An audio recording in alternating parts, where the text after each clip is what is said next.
What is up, everyone? NightFury here from Tales of the Tome, going right back into more Pokemon Academy Life Forever.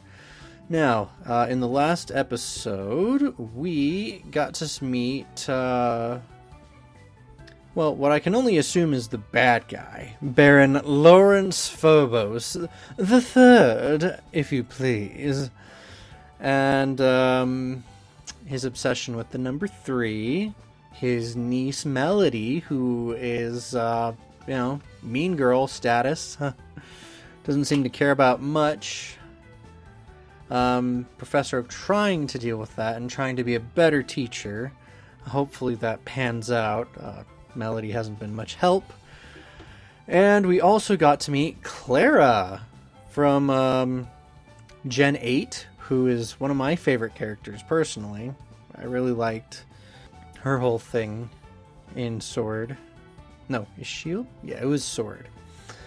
Anyways, so now we are at the end of Monday, trying to figure out what we shall do for the evening. Could do Dawn Scene, Raihan.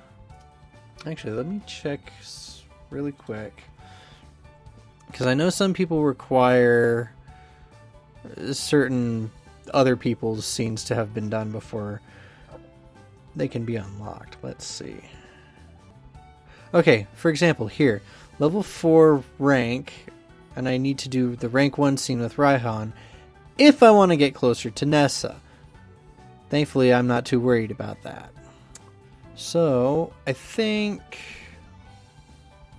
I did say we need to talk to Nate after the, finding out that he's been not keeping up with Hilbert and I on, progress for Hilbert's revenge. So, I think I'll do Nate's scene. Oh, I gotta get out of this. Herder, I'm smart. Alright, Nate. We need to talk.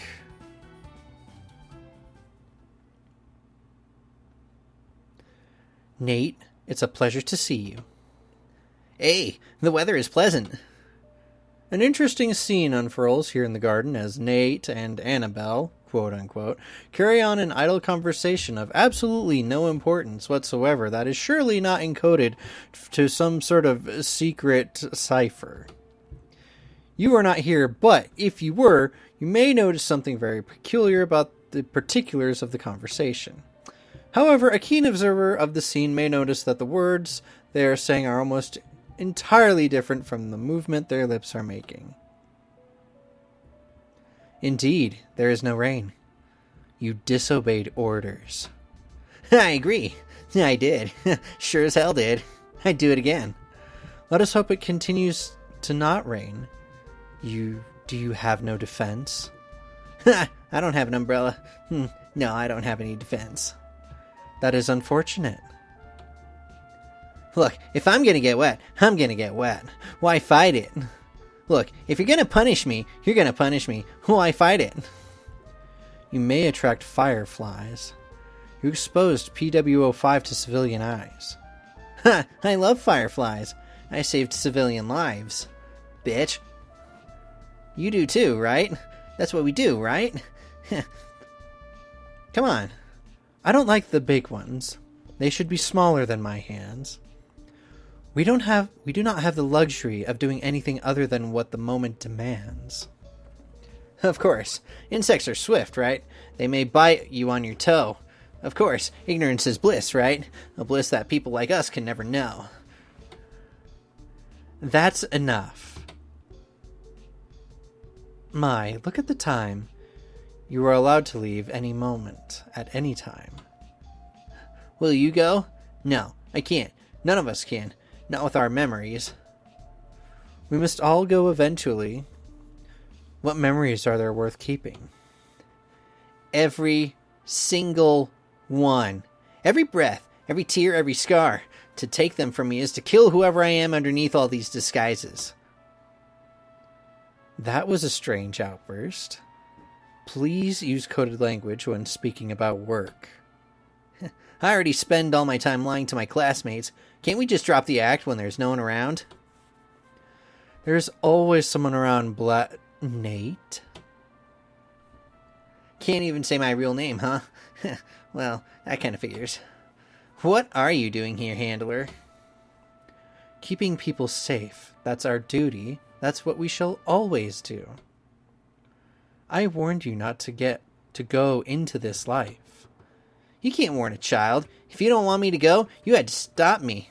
Or better yet, never even offer. And now it's too late. I'm so lonely. No one knows the real me. And the moment I get a chance to share anything true about myself, I have to wipe them. It's not fair, I tell you. Don't I deserve at least one friend? At least one person who knows me through the personas? What's the point?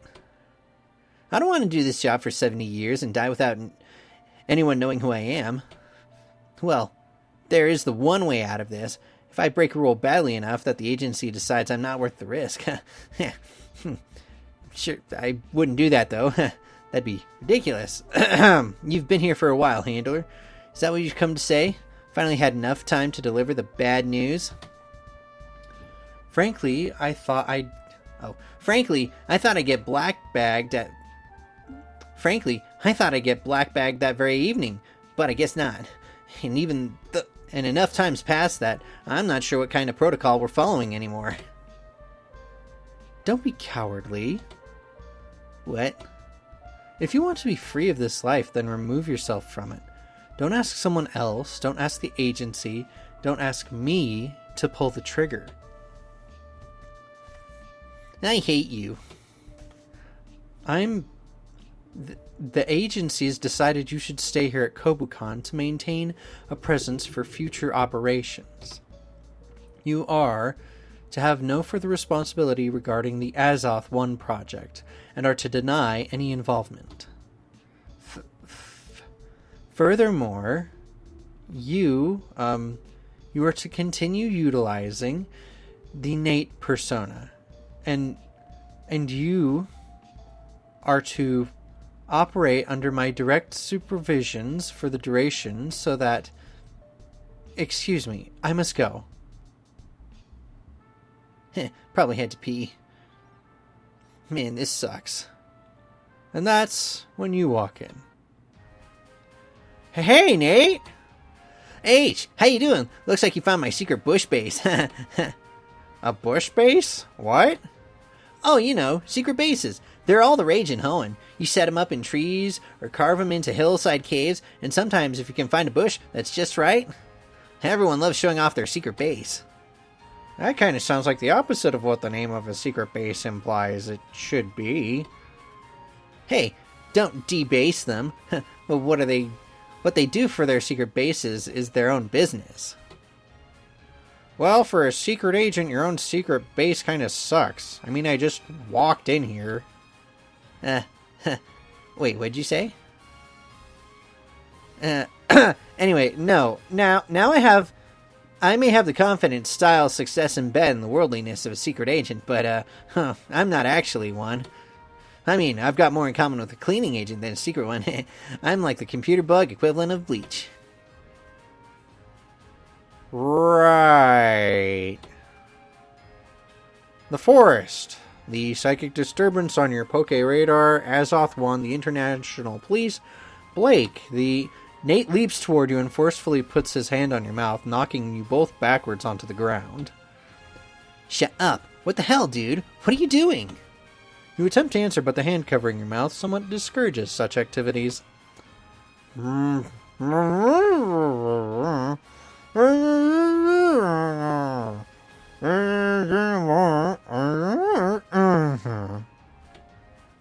do you know about all that? Have you been using my listening device?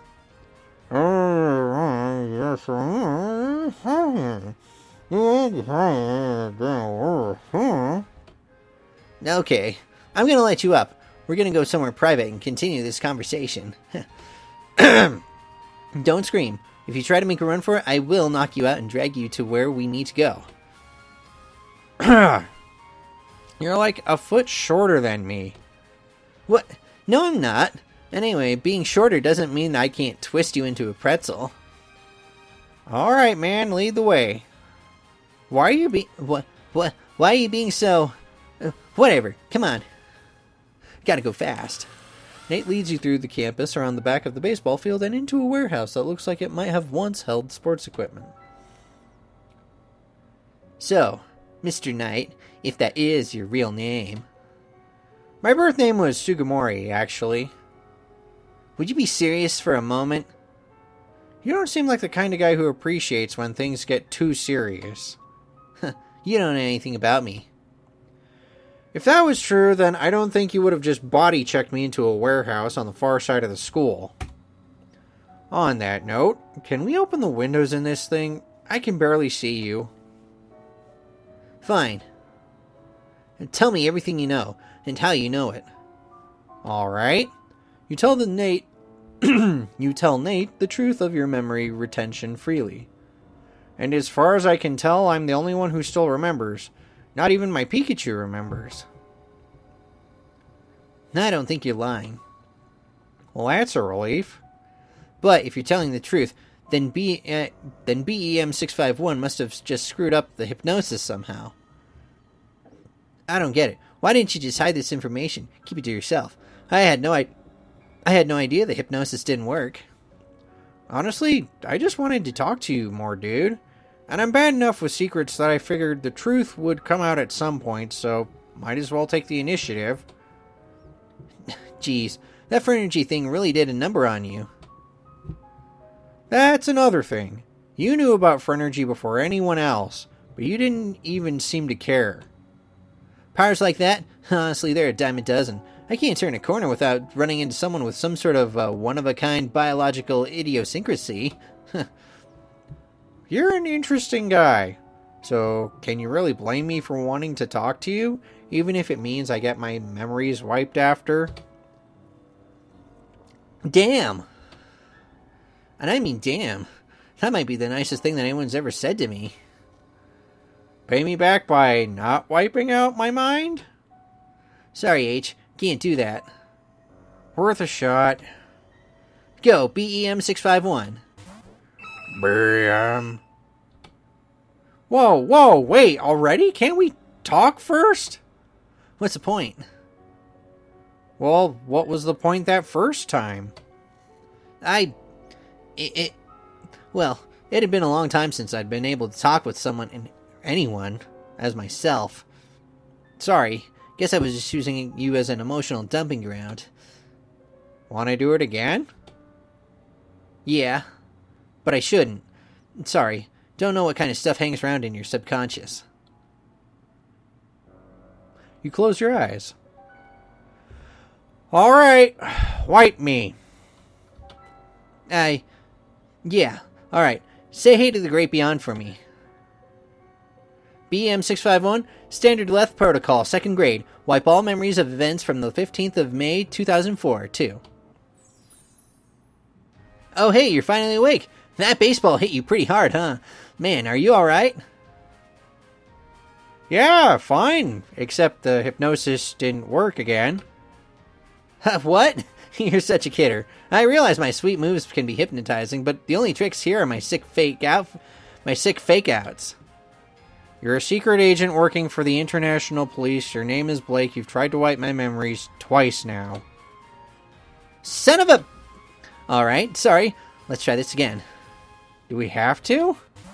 BM 651, Standard Left Protocol, 3rd grade. Do a deep wipe of all memories involving me, except the part where I sold him out to the ace holes. I don't think that's a fair way of describing it. Hey, are you alright? Looked like that baseball hit you pretty hard. You know, that's funny considering that my head doesn't hurt at all. And also funny considering that I remember you're a member of Interpol named Blake. Gah! 651, do it! Hey, knock it off. It's not working, and if you keep wiping me like that, you're gonna give me a brain damage or something. Why isn't it working? How are you resisting this? I don't know. I honestly have no idea. Swear I'm not doing it on purpose. Damn it. Damn it! If the agency realizes that I left a loose end, then they'll wipe me, and they'll screw around in your head until they figure out how to remove the right memories. And they won't stop until they figure out how to remove them. What do I do? You mean, what do we do? There's no we here, H. I screwed up, and now I need to figure out how to get this mission back on track. There actually is a we. You just said that if Interpol finds out I know about you and them, they'll strap me to a table and pump amnestics into my head. That's not exactly what I said. I read between the lines. Don't even do that. No. Saying stuff like that, I think you need to lay off the lines for a bit. I'm talking to a secret agent who was sent here to investigate some sort of alien life form and memory wiped my dorm mates. I really don't think what I said was all that crazy in comparison. Fair enough. Alright, fine. What do we do? Oh, I've got an idea. Oh, I've got no idea. You're the secret agent, Blake. You tell me. Okay, the first thing we do is you never call me secret agent ever again. Or Blake, especially in the same sentence. Literally the worst possible thing you could do for OPSEC. In fact, don't even think of me as Blake. If you do, you might accidentally call me that. Sure. Next, we need to contain the information breach. Does anyone else know about this? Like I said before, no. Even my dorm mates and Pokemon seem to have no idea what had just happened. Okay, and you haven't told them since, right? Right. What about the Pokemon on you right now? Left them all in the dorm. Huh? Nate inspects your belt, your vest, even looks at your hat closely. Whoa, you really did. You came here fully expecting to get wiped again. This isn't a trick. I just wanted to talk. I see. Sorry about being suspicious. Standard protocol. Who am I kidding? There's no standard protocol for this. This has never happened before. Hey, focus up. We need to think of a plan, right? Number 1, never refer to you by your title again. Number 2, make sure no one else knows. What's next? Right. Number 3, I guess, try to figure out a way to make you being wiped disadvantageous to the agency. What do you mean? If they want you wiped, you will be. So we need to figure out a way to make it so that they don't want to wipe you. How? Protocol states that if a civilian is a critical part in the success of a mission, then the civilian may be allowed to keep their knowledge, as long as they remain in contact with the agency. That's how I was brought in, so if I tried to invoke that clause on the behalf of someone else, they'd have a hard time denying me. Well, that's great then. I already helped in a mission, right? The whole Azoth 1 thing. Yeah, you were, at best a distraction there. Sorry. Oh. But hey, you were a really useful distraction. Arguably, though, B was even more useful. I mean, trying to punch an alien Pokemon in the face? Your ex has got some balls, if not some brains. What? He's not my ex! Really? With the way he always complained about you, I just assumed... well, never mind. Huh. Well, which mission can I be a critical part in the success of, then? Good question. I've been sort of gathering side missions in the school year so far. B, and H have given me leads toward a certain someone that I've been hunting for a while. Your roommates? Yeah. So even where you sleep at night is determined by your job. Hey, where I sleep at night is my decision. Well, mine and one other's. Sometimes more than one other, if you get my drift. You know what I mean. Well, yeah, okay. Well, I guess that one flew over his head. Truth be told, I've had this dormmate configuration planned out for quite a while. Even before co-ed dorms were allowed, I campaigned on S's behalf, knowing she was trying to make them happen.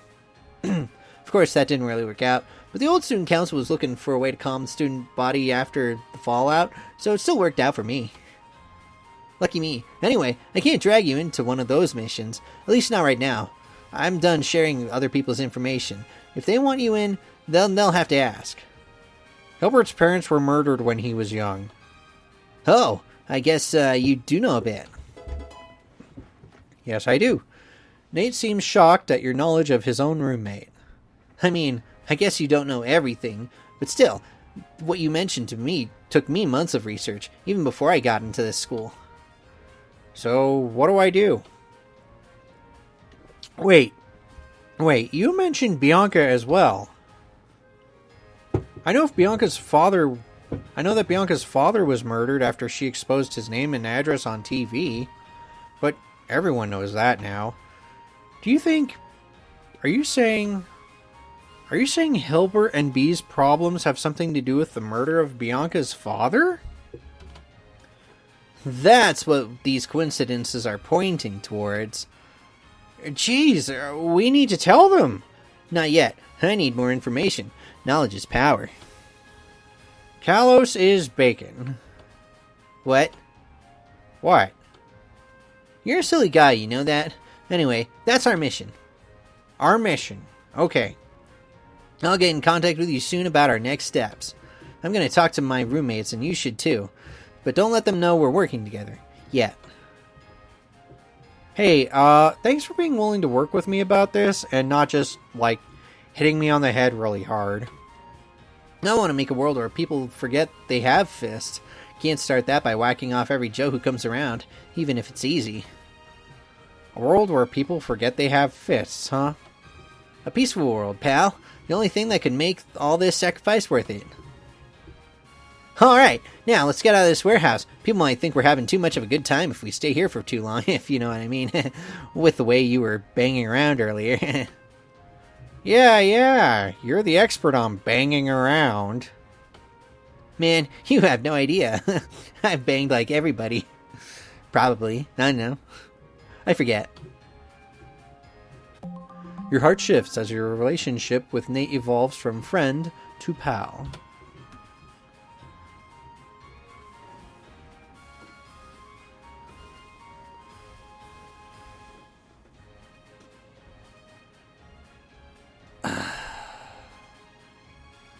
Oh, my boy, my darling boy, what have I made of you? Hanging out with Nate will now convey an amount of XP to steel, electric, and poison Pokemon in your party. This amount will grow the more points you have with Nate. What? Shockjaw started coughing. Something's coming out. Your bond with Blue earned you the Charmander Everall. Okay.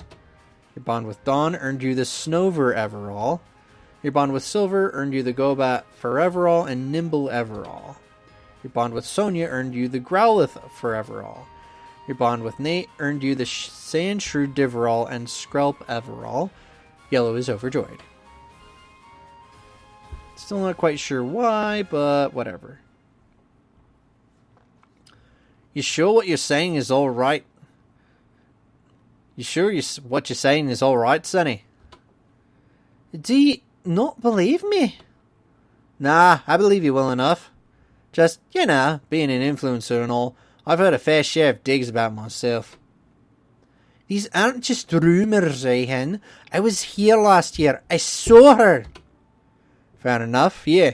I try to keep an open mind, though. Seems like some kind of mild disagreement. Hey, what's up? Hiccup, maybe you can talk sense into this thick-headed gym leader.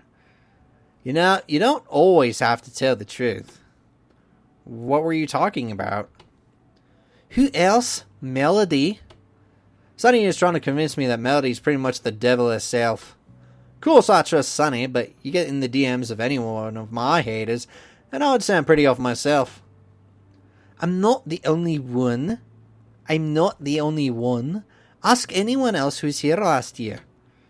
Well, I suppose I could, but, Look here, Brawly. Hey, Sonia! What's up? It's Melody. Rayhon here isn't believing what I'm telling him about her. Huh, geez, yeah. That's been a big pain in the ass already. No less than 3 reports about her already, and those are only the ones the disciplinary committee felt needed our attention. Of course, there's little we can do but elevate the issue to Dean Drayden. Crikey, you mean she's actually that much of a problem? We, as the acting student council, should not tell stories that paint the students under our responsibility in a negative light. I'm totally gonna anyway. Brawly? Just one story? You know I love telling that one. One supposes a dry recounting of the facts would not be out of line for preparatory purposes. Hell yeah, brother! I feel as though I've opened some door I can no longer close. Excuse me, Roxy. Alright, now, you three listen up. Big Brother Brawly is going to tell you a seafarer's tale that'll chill your bones more than any story about Sharpedo or dead waves could. Should we grab some popcorn? Rayhan, be serious. This is a matter of survival. Brawly, remember, recount only facts. Let us not speculate on possible other misdemeanors. Given Melody's rap sheet, there is hardly a need to embellish. Hey, clear the air. I'm getting into my groove. By all means. Last year, I shared one class with Melody. Just one. We didn't homeroom together, but we had an elective together. We were taking Instructor Juan's elective. Oh, yes, I remember Instructor Juan. Not ringing a bell. He taught water-type classes, if I remember correctly. Yeah, and he was the teacher of Instructor Wallace. Mentored him, apparently. Not in Kobukan, but in Hoenn. In Pacific Log. That's such a dumb name for a city. Anyway, You mean Sutopolis. Huh? Do I? You do. Damn, and I spent so long trying to figure out how to pronounce that.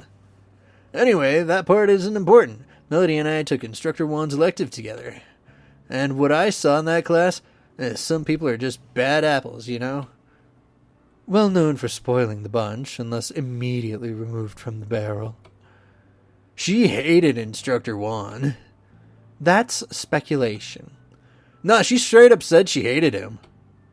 The two would get in arguments all the time. Melody would even start screaming at him in class, and he kicked her out of class a ton. We're pretty sure her grades were in the toilet, and she was angry that he wasn't bending the rules for her. Please remove the speculation from the record. Yes, Your Honor. Anyway, one day, Instructor Juan just straight up disappeared. And I'm not pointing fingers, but there's only one person who hated him enough to make that happen. You make it sound like she had kidnapped him.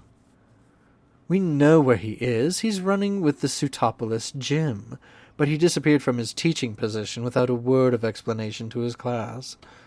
We, as student council, had to field tons of confused questions about where he was and what his students should do.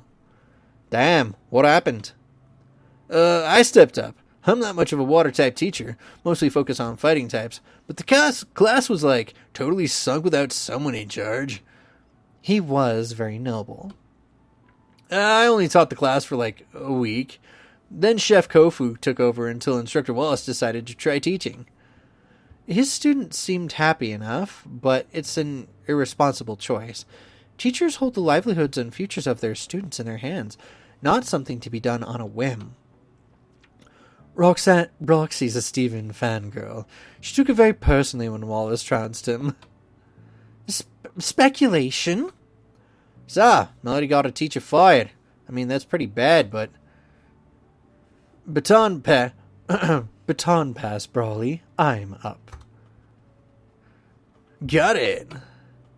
You've only begun to hear the start of this story. And this is where it gets grisly. Brawly attended classes with 3 women of unparalleled beauty. And Roxanne was insanely jealous of them, let me tell you. Yes, Roxy, would you like to say something? Unparalleled beauty is an unverifiable matter of opinion. My mistake. Perhaps you would forgive me if I were to apply that descriptor to you instead. Well, it's still subjective. They were known as the Sensational Sisters. Their names were Daisy, Lily, and Violet. The most popular girls in school. They were solid tenfold, never bothered, never harassed. Truthfully, I would have given anything to be one of them. But I suppose I was doomed to their shadows, given my name was not a flower. Sonny, your last name is Magnolia. It's not the same. Right. Anyways, feels the same to me. Yes, they were powerful, practiced, and perfect. We as the student council were often forced to negotiate with them, given their sway over popular opinion. But I set the tower up now just to make its eventual destruction ever more poignant. Melody managed to steal their boyfriends. That's not confirmed. Whatever the case, one after another, their boyfriends broke up with them publicly. You have to understand the social stigma here. All three of their boyfriends were ace members of the battle team. They, in turn, were the stars of the cheer squad. We have a cheer squad? Boy, do we. Nearly got stuck in their changing room. Right, Leaf told me about that one. She rescued you, right? That's one interpretation of the events. Sorry, carry on. So, yes, as I was saying, social stigma, there were the perfect pairs they were, created out of perfect people. To break up whatever occurred must have been tremendous. We, the student body, were left and nonplussed and wondering. Until, of course, everything became incredibly clear. Violets, or perhaps daisies or lilies, I don't remember which, X confessed to Melody. Clearly, Melody had managed to seduce the three most popular girls' boyfriends away from them. Really? Roxy, that's speculation, right?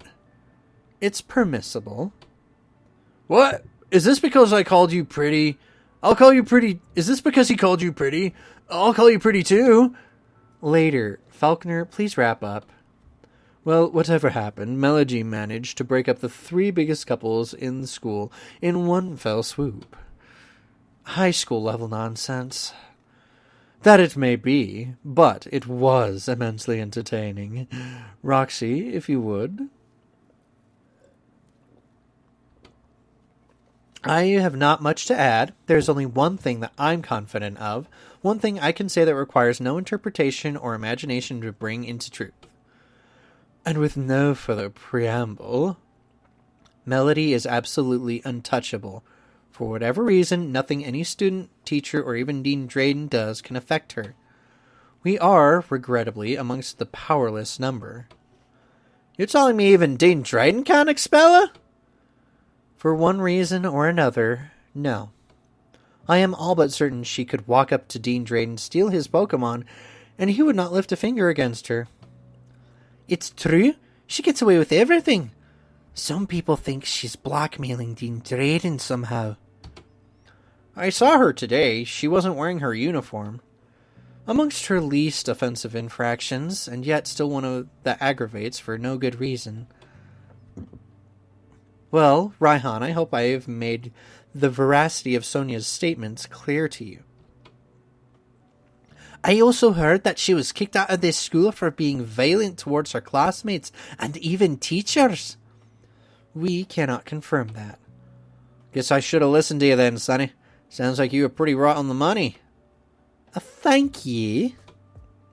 As the acting student council, we of course seek the success and happiness of all the student body.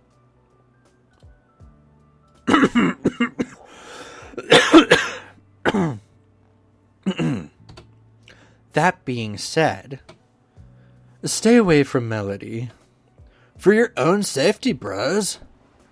In lieu of perfect information, one can only act on the information that is immediately apparent. And the information that is apparent in this circumstance is quite telling. Well, thanks for the news. Won't spread it around, honest. Not worried about that. I follow your roto photos. Know you're a good guy. Happy birthday, by the way. It's your birthday, Raihan? Yeah. Sorry, mate. Was trying to keep that under wraps. Oh! Sorry, bruh. I believe that's our cue to depart. Please make it back to your dorm shortly. Curfew is soon.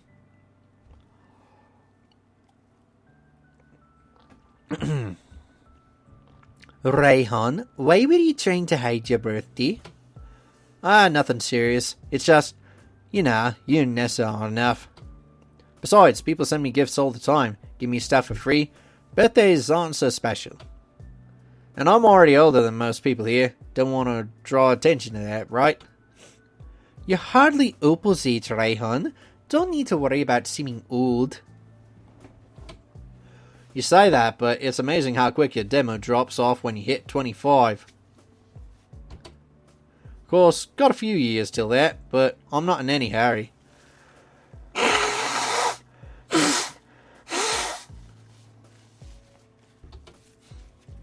Right then, we should probably be heading back to our dorms, like Falconer said. Yeah, alright, see you later. You make your way back to the dorm, but weirdly, Yellow and Ethan seem to have already gone to bed. Blue is just sitting on the couch looking forlornly at Inferno and Logos. Matt. Leaf, sitting on the other end of the couch, seems to be trying to escape without being noticed. Hey, Blue? Huh? Ah, you back. True? Guess game night's cancelled. Guess so. You talked to your grandfather? Yeah, I talked to Gramps. I know how Evie works now, so that's great. Are you going to tell us? No, information is power. I may be able to surprise one of you two and beat you with it. Yeah, I probably should have expected that. Well, the air here is really awkward, so I'm just going to go to bed. Night. You wait for a while, but Blue doesn't say anything more. Following Leaf's lead, you also go to bed. I should text someone before I head to bed. Yeah, I'll get 1 point, so...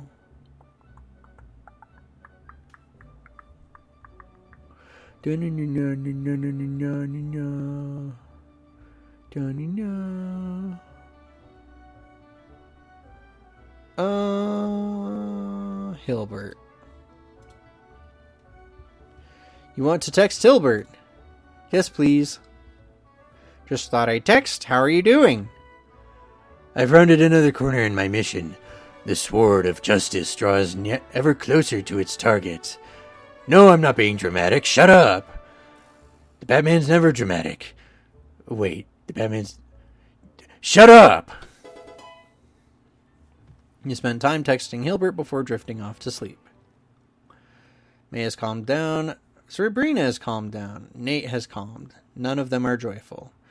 But the bonds continue to increase? Oh, she looks pissed. Morning, Yell. Morning.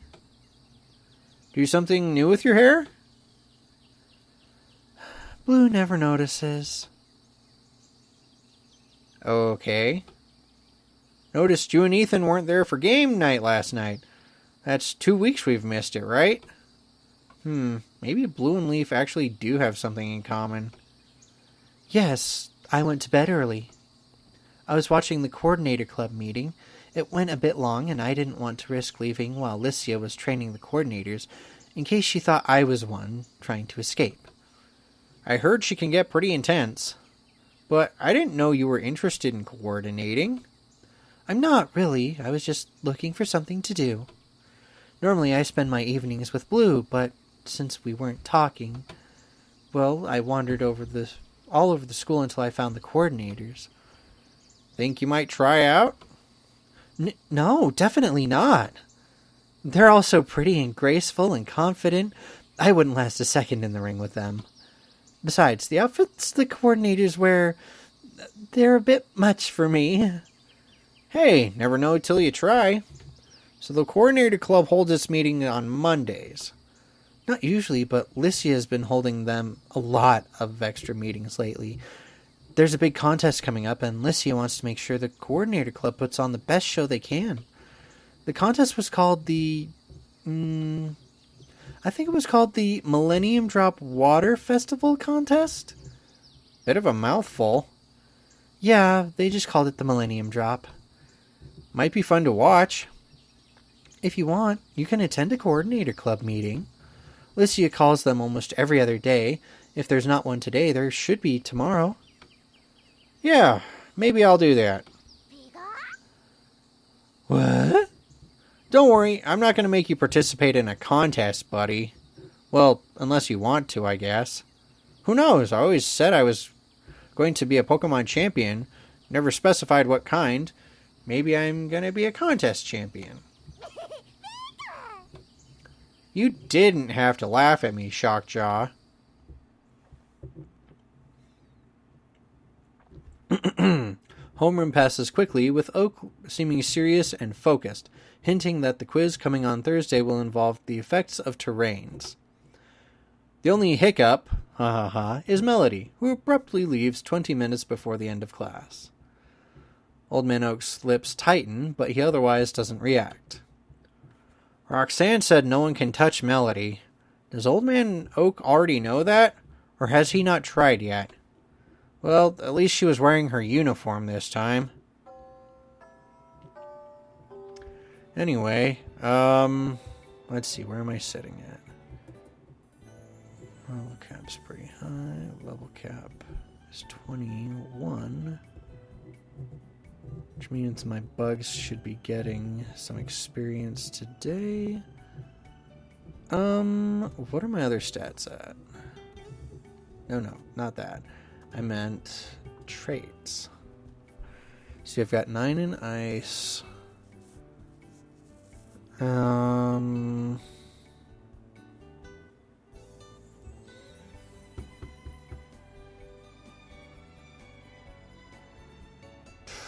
I don't think I need to go to Ghost for a while. Because... yeah, those caps are pretty high compared to the experience they currently have. My Larvesta's got a lot of XP though, so I'm gonna go to Bug class today. Yeah, I'll go to Bug. You'd only just stepped into the classroom when... okay, let me think. Hiccup! No. Let me think. British.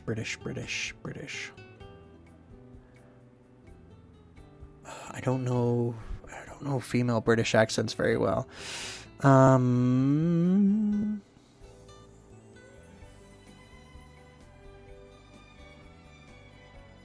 Hiccup! Oh, hey, Klara. You're in this class too? I've been in this class pretty often, but I guess I've never noticed. Oh, you didn't notice me? That makes me a bit sad. But it's alright, I forgive you. I noticed you, but I understand you've got a lot going on. Anyway, of course I'd be in this class. Bug is my absolute favorite type of all time. Is that a fact? That's pretty cool. Plus, Instructor Berg is such a great artist. I'm a massive fan of his work. Really? You're the artsy type? Oh, well, I'm not any good, but I think everyone's an artist deep inside. I don't brag about it like some people, because I think art should just be used to make people happy, not for personal glory, you know. Unfortunately, not everyone thinks that way. Klara takes a quick glance over at another student, which you realize, with a start, is Melody. Oh, she's also in this class. And she's sitting on the desk. Again. I heard she's in this class because she thinks it'll be an easy A. She'll be pretty disappointed when she finds out her usual strategy won't work. Huh? What do you mean? Oh, don't make me say it. It's embarrassing, but, like, Instructor Berg is totally married, you know. No luck there, Melody. Sorry. Wait, you don't mean she... Oh, that's just what I heard. I don't think I believe it. I see the best in everyone. But a lot of other people have been saying it. Geez, hope she doesn't make class difficult then. Well, if she does, you can just sit with me. There's no need to think about her when I'm here, no matter what she does. Thanks, I'll keep that in mind. Let me just talk to Ethan for a sec. Of course. Don't leave me waiting, though. You look like you could use some coffee. No, I'm good. Thanks, though. I mean, I don't actually have any on me. Okay, let's just do a general studies. I often think of battle as a form of performance art. Each Pokemon has a part to play in this grand ballet, and coordination between them is paramount. This is why I recommend the move U-Turn. While this technique does damage, it also returns the user to its Pokeball, allowing the next performer to take the stage. It helps keep your team mobile and light on their feet, while saving you turns spent switching. That's actually a very good point. Wow, I hadn't thought of that. Using U-Turn can weave together a dazzling sequence of attacks, with even your opponent helpless but to clap. And me clapping their cheeks. Anyway. Berg acknowledges Volt Switch is similar, but finds it lacks a touch of elegance.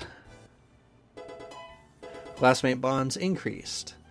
Bug proficiency is 22. Bugs can now reach level 22.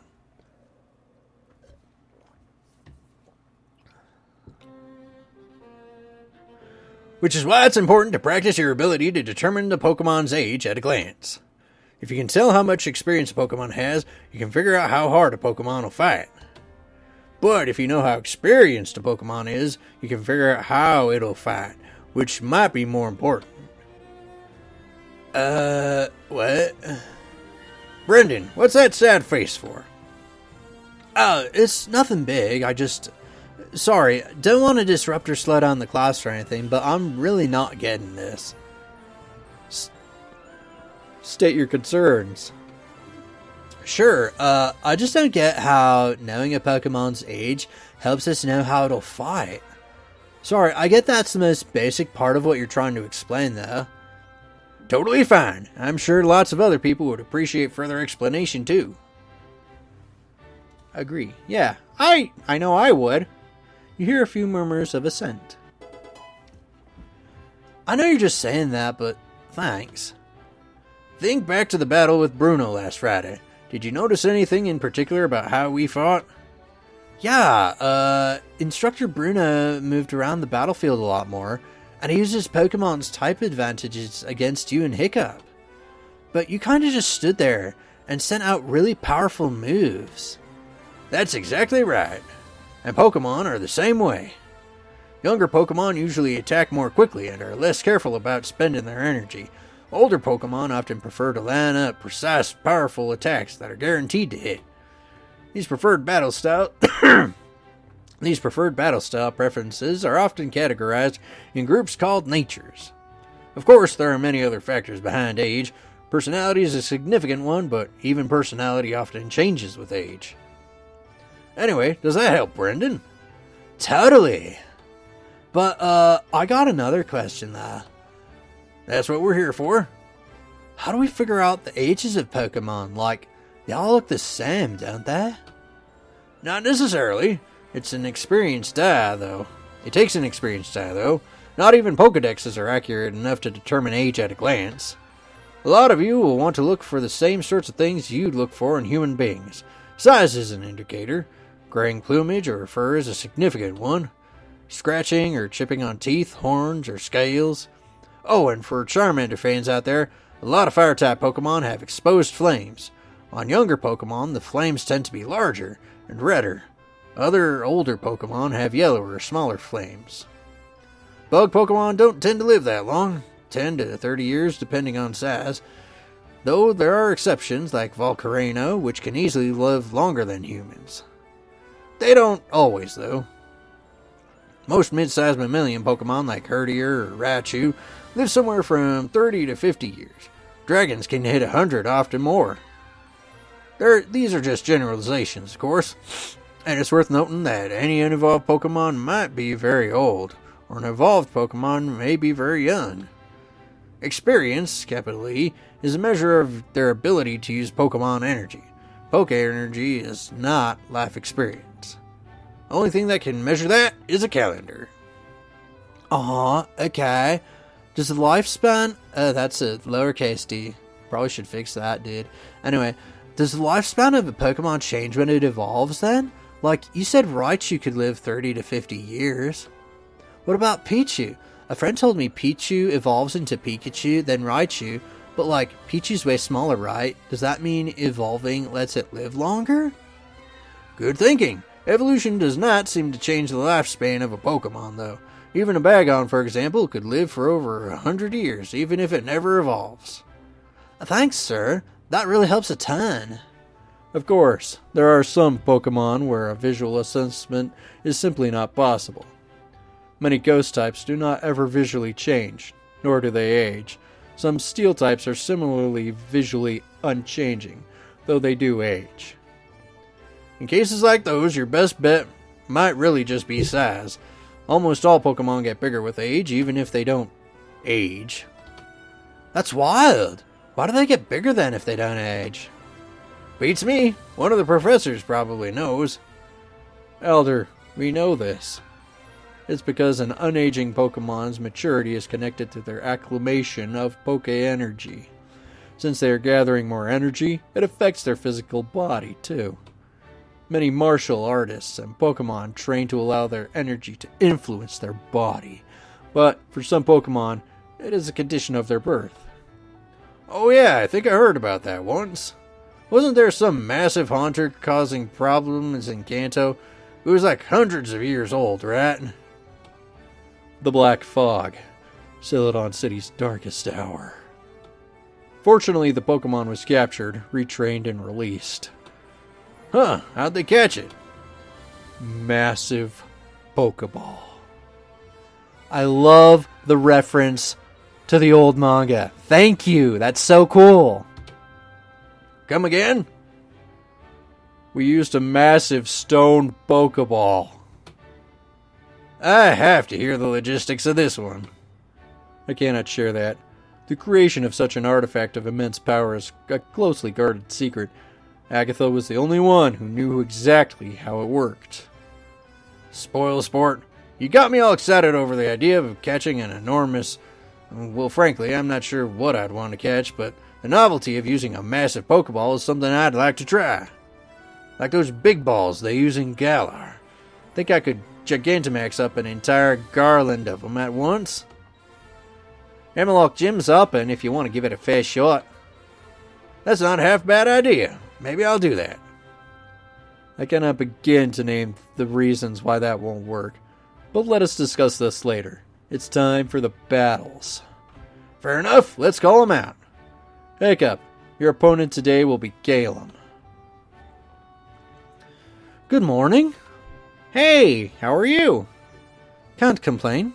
My dorm's been extraordinarily busy recently with May, Brendan, and Serena all preparing madly for that upcoming contest, I'm afraid the name escapes me. I remember it was a mouthful, though. It was the Millennium Drop Water Festival. Oh, yes! That was it, exactly! Sharp mind. Well, regardless of what it's called, my roommates are quite busy. I'm rather ashamed of my comparative inaction, if I may confess such things to you. It's completely fine to just focus on your studying and training. True, but I did have plans to join the student council and didn't have a backup plan. My own foolishness, of course. Perhaps I'm still looking for my own niche. You'll find it, man. I tried, briefly, tutoring Wally in our shared fighting elective. Thought perhaps my Kobukan calling might be as a teacher. Unfortunately, he seems uncomfortable around me. Not an ideal situation for roommates to be in. He seems rather fond of you, though. Why, half of my aborted attempt at tutelage was just my own vain attempts at teaching him to imitate you. Really? How'd you do that? Mostly stating his desire to be a champion and running around a lot. Really? Is that... Please tell me that's not how people see me. Your understanding of Wally goes up in a direction you're not necessarily appreciative of. On that note, is it true that you asked Wally to call you Bright Lord? I didn't think he'd actually do it. Oh, he definitely does. Proudly. Seems to consider it a privilege. I'm learning so much right now. Well, I imagine that's enough gab. Let's proceed with our battle. I'd ask you to take it easy on me, but... Frankly, my Philbebe has been an absolute brat recently. She requires some correction, and I'm not equipped to deliver it. Geez, Calum, you really need to get your Philbebe under control. You're preaching to the choir, my dear Hiccup. Alright, let's get this Philbebe into... Yeah, okay, Fletchender. Not the other thing. So is this a fire type now?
Come on.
Well, that figures.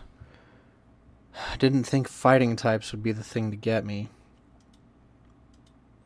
Yuri is level 23. Azula is level 22. Tarantulas is level 21. Boudica is level 21, level 22. That's rather surprising. Are you feeling off? Might be a little bit. I missed lunch yesterday. Apparently that's had way more effect on me than I thought it would. Oh dear, that's not good. If you're too busy to eat, I'm certain I could cook something for you. Caleb, I've had your cooking, and you could not cook. That's fair enough. Anything my au pairs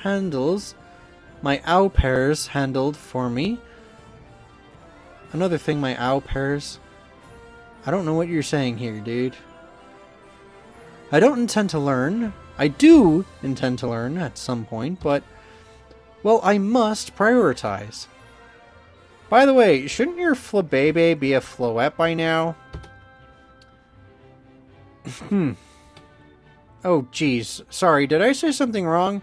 I wasn't, doubting your ability or anything. No, it's not that. You're quite right. She, by all rights, should be. She simply, refuses to evolve. As sort of a power play over me. What? That can't be right. I know that Pokemon are inherently good, but her actions really do seem to be, well, manipulative is a strong word, but it rather fits. I cannot imagine what more she wants. I've given her all of my attention, fair but effective training, the highest quality food, and increasingly the last dregs of my sanity. I know a lot about Pokemon, but I've never heard of something like this. I certainly did not expect this to be the sort of lady troubles I had to deal with. Stay strong, man. Oh, is that time for lunch already? Fantastic, I'm famished.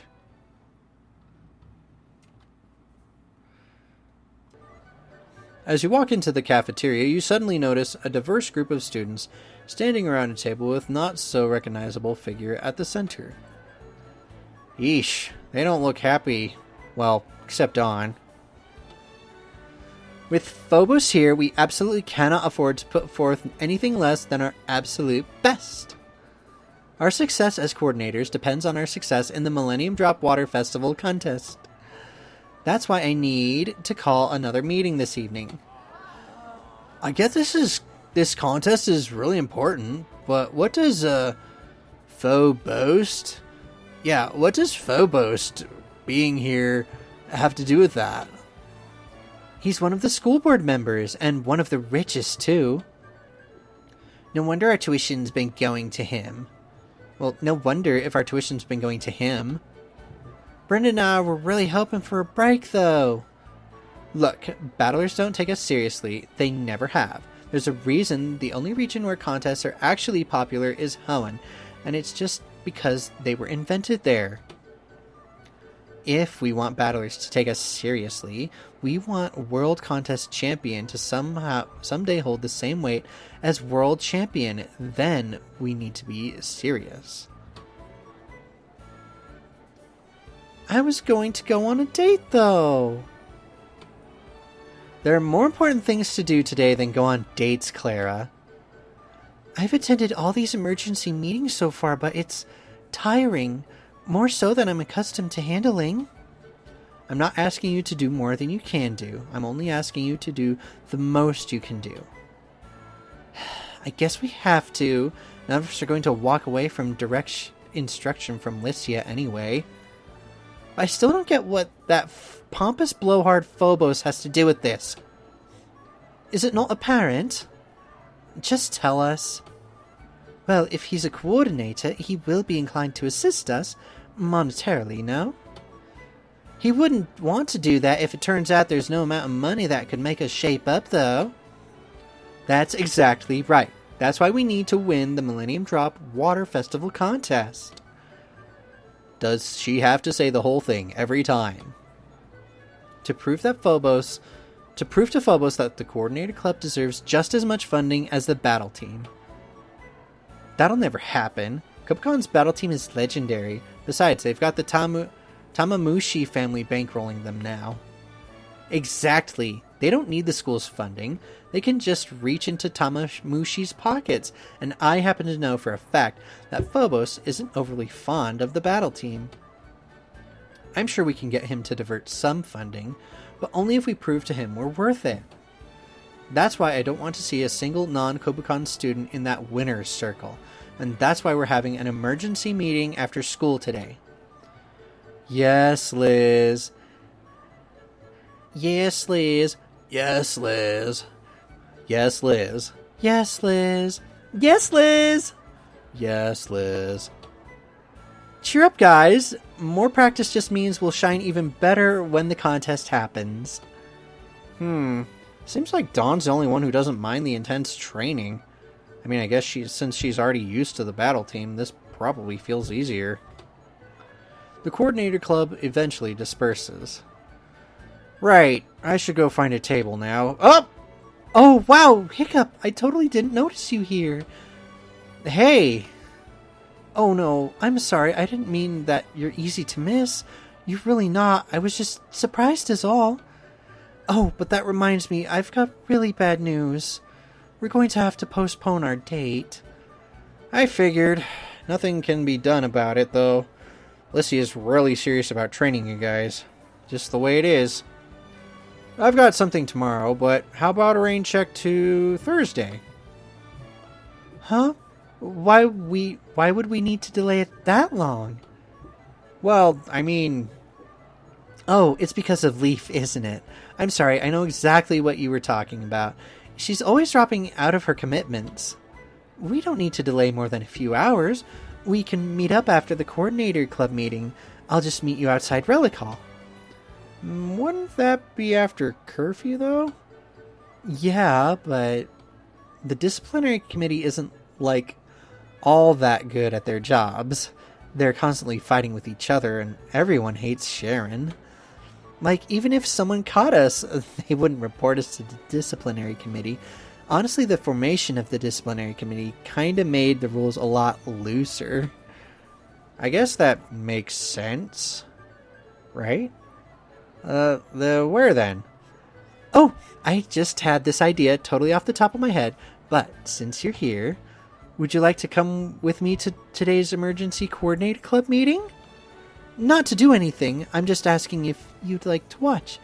It's after classes, let out, so I guess you wouldn't have any free time, but watching one of Lycia's club meetings is really a one-time experience.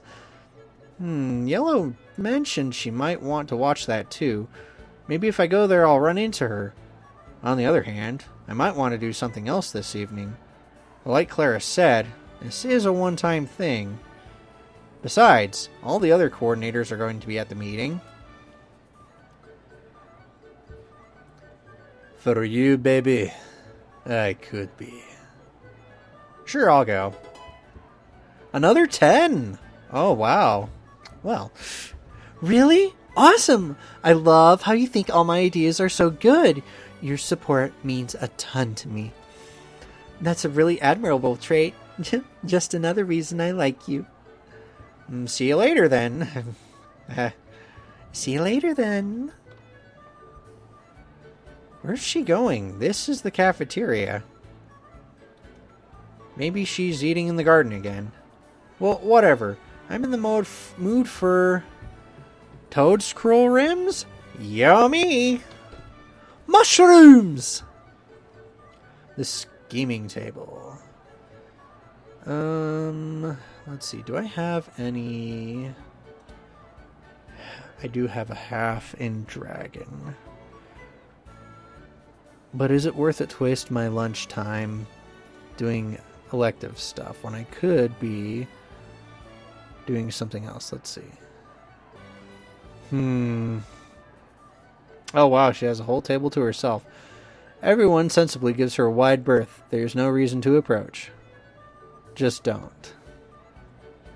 Okay, well, let's see what Klara has to say if I spend time with her.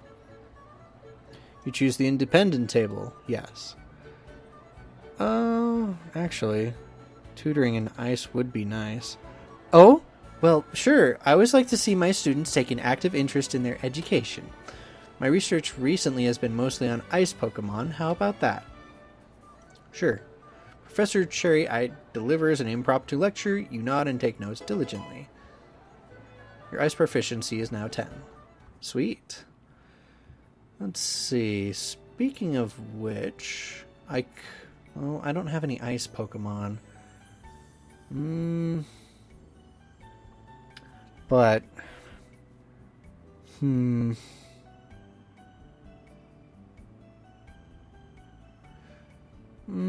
might be useful just to know I can learn it. Yeah, let's go to ice class.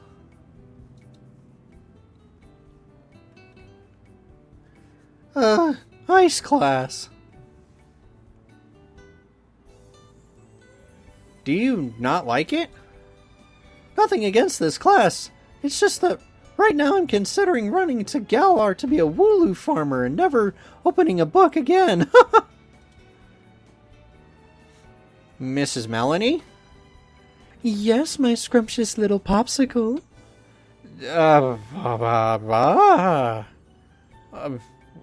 Well, I was just thinking I've been taking this class for a while now, and I'm wondering what else there is. What else there is? Yeah, like, when can I advance? Oh, darling, why would you want to? You're doing so well right now. I mean, yeah, I guess, but I want to do better. I want to be challenged, you know? Oh no, you're trying to finish the class fast, so you don't need to spend time with Mama Melanie anymore? That's definitely not it, instructor. I just want to... I'm sorry. I know I might be overbearing, but I just love you all so much. Can you blame me for wanting to keep you with me? I mean, no judgment, but as a teacher, I feel like you kind of need to let your students move on. That seems like an important part of a teacher's job. Oh, I wish I was good at that, but I've never have been. I tried to keep my children by me for too long, and I hate to let any student leave. Oh, I'm so awful at letting go. I wish I could just freeze us all together so nothing would ever change and we'd always be close. Okay, it was cute and all before, but, yeah, I'm sensing some attachment issues and I'm starting to get kind of freaked out. Well, I promise I won't leave this class until you've taught me absolutely everything you can. But that does mean you need to start teaching me some new material. Oh, all right.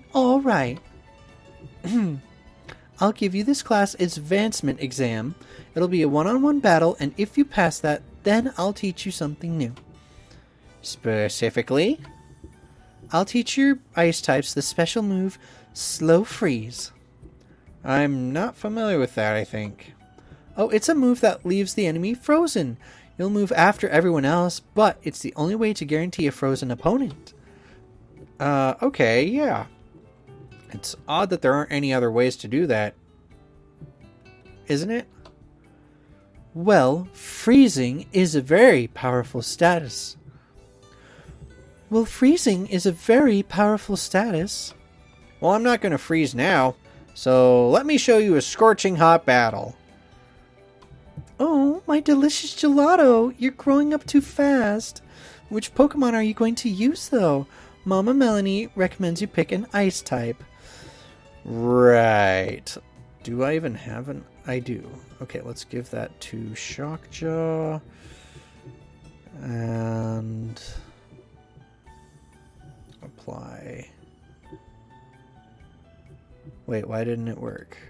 He's not an ice type. Why didn't that work?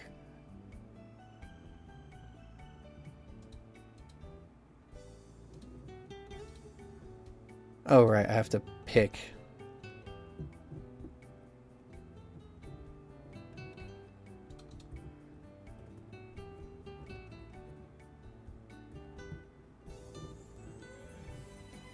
Let's get rid of Night Slash. Okay, now we can apply it. Alright, let's see. What is Pikachu's liberation limit? We've got enough for 60. So let's see.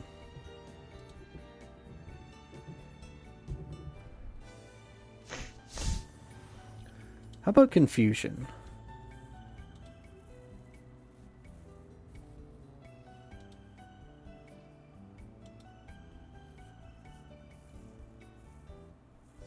Yeah. Yes, I have an ice type now.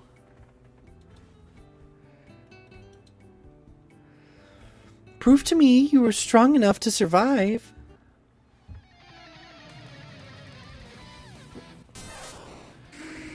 Alright.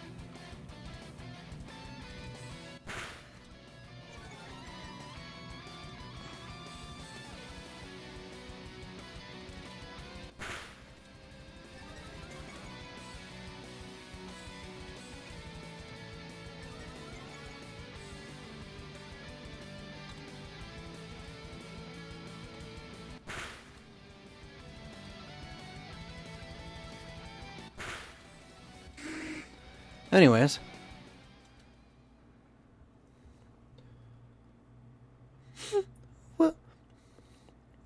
Well done, Popsicle.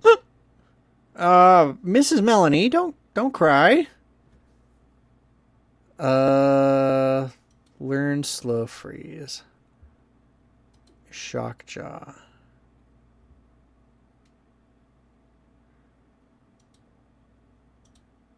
Overflowing with power, 72 over the limit. Let's remove Hex.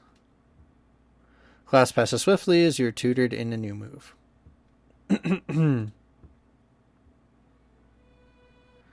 And that's the end of the lecture. He really is making an effort. This was another one of his class-long lectures, but it was actually about modern, practical, competitive battle strategies. I wonder if I could have helped him and my classmates if I'd said something earlier. You're all free to go. Enjoy your evenings.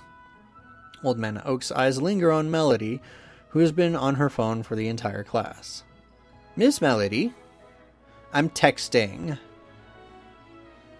That's the issue. You should not be. Yeah, what of it?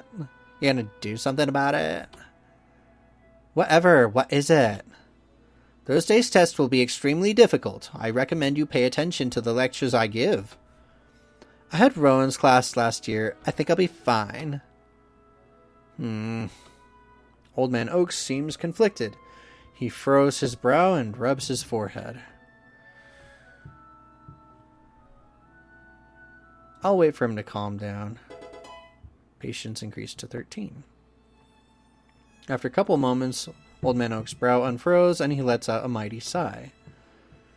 Lad, I don't believe I've had an opportunity to apologize yet for my teaching methods thus far. You don't need to. You're new to this. I mean, it worked for me. You got me to memorize every single Pokemon's data, you know? No way we could have known how much went into teaching. I believe I should have, though. I thought simply having the knowledge, then sharing it would be enough. But it seems that I don't even necessarily have the knowledge I thought I did. Immensely frustrating, and now there's this human element with a new troubled student. It was pretty bad timing. I didn't create the digital Pokedex on my first try, nor on my 30th. Persistence is all that's required of me now. Still, it's rather demoralizing to realize that a field I thought I'd mastered, I had really no proficiency in at all. I used to scoff at Dr. Katsura's insistence he study the science of teaching before he became a teacher. I imagined a man of his intellect was far past the need to do such things. Foolish of me in hindsight. Well, we're in a school. There's never a better place to learn new things. True, but I'd rather it's not at your expense.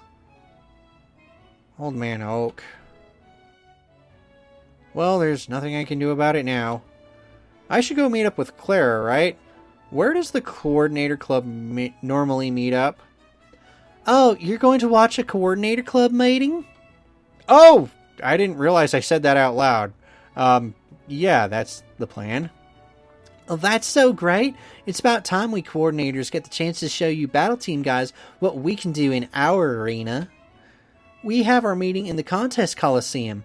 I'm going there now if you'd like to come with me. Sure, let me just go get changed. Of course. Brandon and I will meet you outside Relic Hall since both our dorms are there. Got it. You go back to your dorm and explain to Leaf and Ethan where you're going. Contests? Yeah, sure, have fun, I guess. Could you sound less enthusiastic? There's like 2 things you can do with Pokemon, and that's the less interesting one. Get off my back. Ethan seems to be in a grumpy mood, and you're privately thankful for the excuse to step out. Where are they?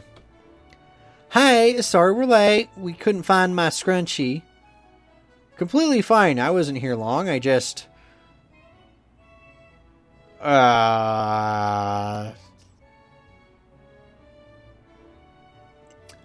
Hey, you ready to go, bruh? The hell are you wearing? Hiccup, are you alright? Your face is all flushed.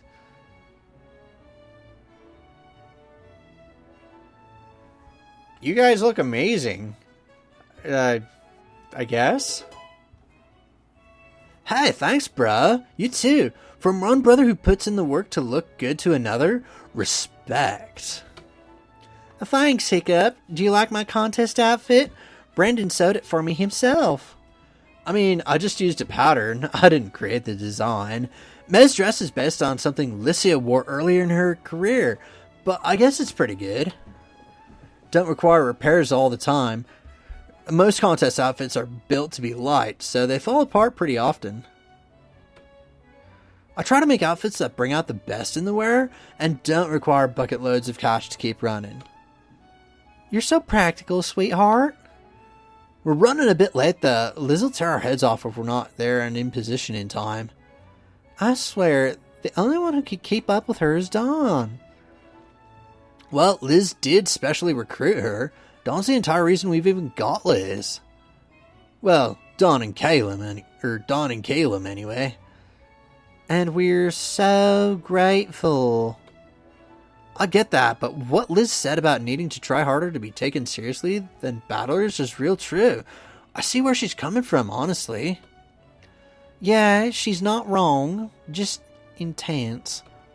Anyway, that's why we gotta hurry to the contest coliseum. Come on.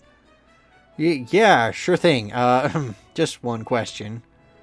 Where is it? What? Hiccup, it's right behind the battle hall. That's not on my map. Hiccup, can I see that map? Sure. Okay, you're right. It's not on there, but, Brendan points at a big silver building that is, as the Honians say, behind the battle hall. It's there, bruh. I thought that was part of the city. A little bit, but the campus extends into the city for a few blocks. That map you have is pretty zoomed in. I've been here 2 months and I'm just now learning this? Jeez, please don't tell Leaf. I'd never hear the end of it. Huh? Oh crap, we gotta go, like triple time. Run, babe! Run, bruh! Brendan and May lead you to a familiar location. First, the outside of the battle hall. Then to the new location, the outside of a shining silver building that you must assume is the contest coliseum. Before pulling a sharp turn around the back of the building. Through the back! It leads directly to the practice room, and Liz might not see us come in this way. Directly? You didn't mention the hallway. It's just at the end of this. We're almost there, bruh.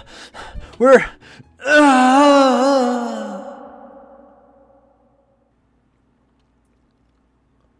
We're too late.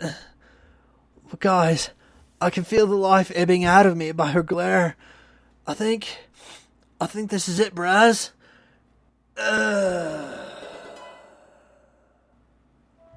Hi, Hiccup.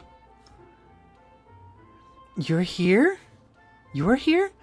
I didn't know we were going to watch. You were going to watch one of our practices, Hiccup. How lovely! Oh, I'm so glad you're here, Hiccup. I thought about inviting you for a while now, but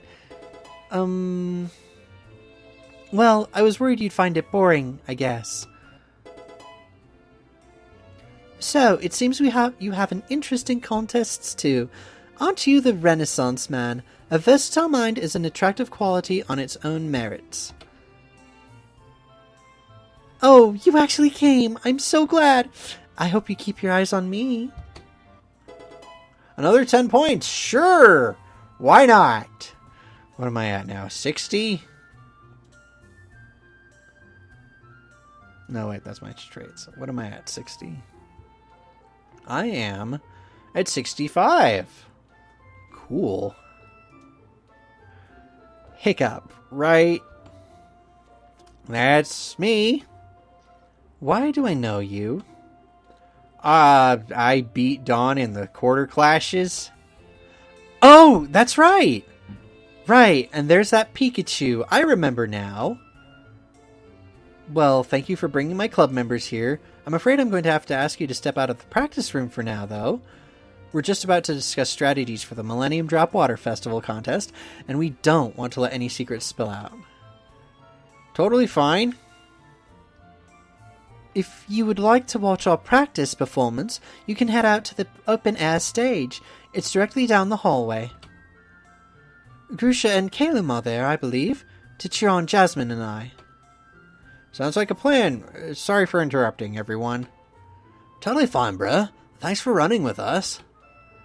We'll see you in a bit, and remember, it's a straight line down the hallway. I don't think I'm going to get lost just going down the "and I'm lost." I swear, at the exact moment I step off the map Leaf gave me. Okay, I just need to retrace my steps, right? Let's just... You turn around to grab the door handle and leave this ready room you found yourself in when strangely... Huh? Did the lights just flicker? Yeah, let's get out of here, bud. Clunk. Wait, what? Why isn't the door opening? What's happening? Is it... Before you have time to panic too much, you twist the doorknob the other direction, and the door easily opens. No one saw that. You're cool? I'm cool. We're still cool. You're still cool. You leave the room.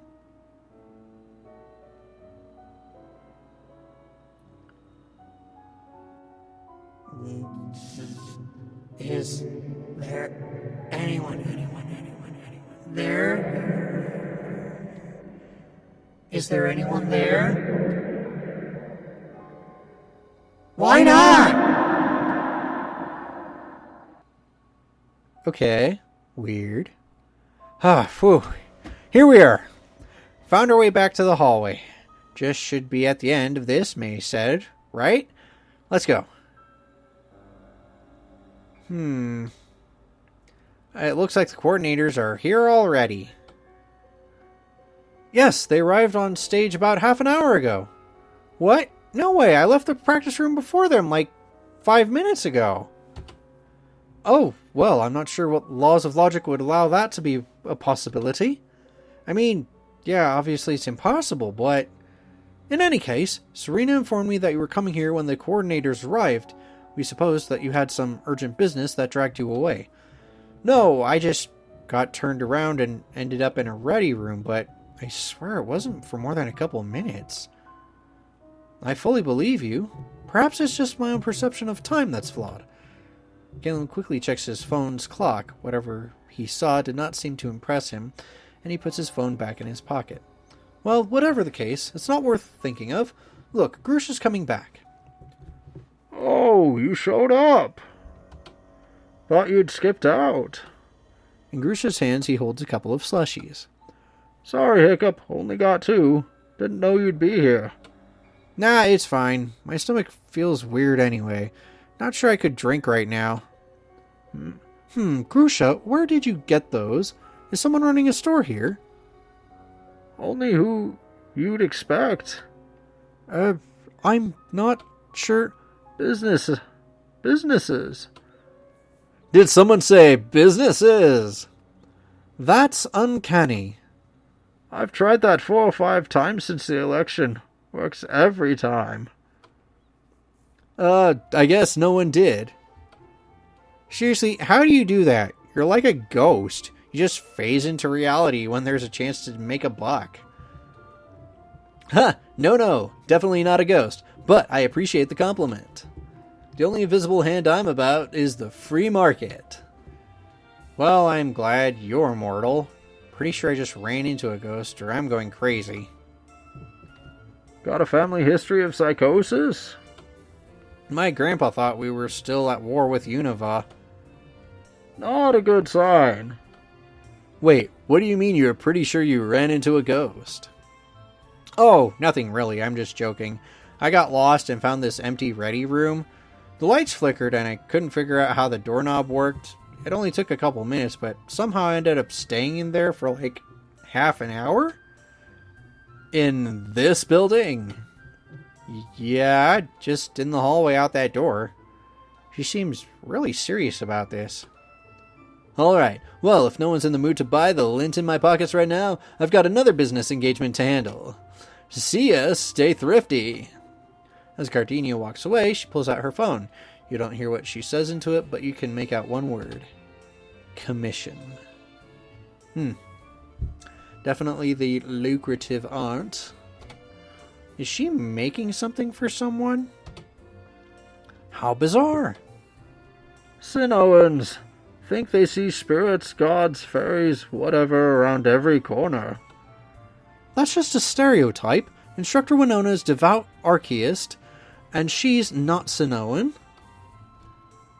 Instructor Winona needs to believe the universe has some plan to it, so as not to have a nervous breakdown every 10 minutes.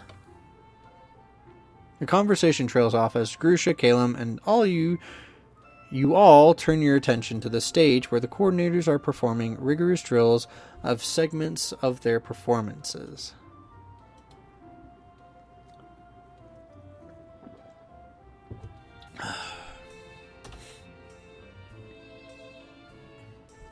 Hi, Hiccup. Oh, hey, y'all. Couldn't find something to do again? Guess not. Please, take a seat with us. Thanks. I must confess, I said I'd come out here to support Serena, but I'm not quite certain what we're watching. Same. I don't think Paldea even has a contest league. I've seen Jotonian contests before. Jasmine's done those, and I came to watch them then. But Kobokanian contests are different, aren't they? Yes, in Kobokon, instead of having 5 different contest tracks, there's only one kind of contest. Whether you try to appeal through showing off the toughness of your Pokemon, or their beauty or their coolness, that's up to you.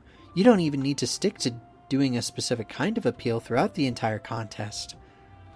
Interesting. That's not how it works in other regions, is it?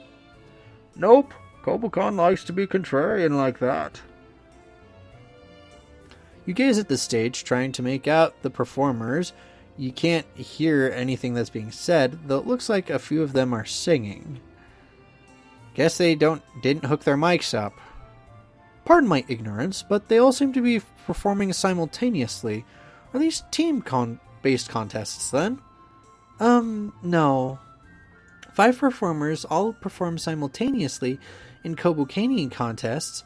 They all fight for the judges' attention. But it's not really fighting, because you can get points for making your rivals' appeals look better. Fascinating. What a wonderful spirit of cooperation. Are we going to acknowledge that Venetia just appeared out of thin air? It's amazing what they can do with special effects nowadays, isn't it?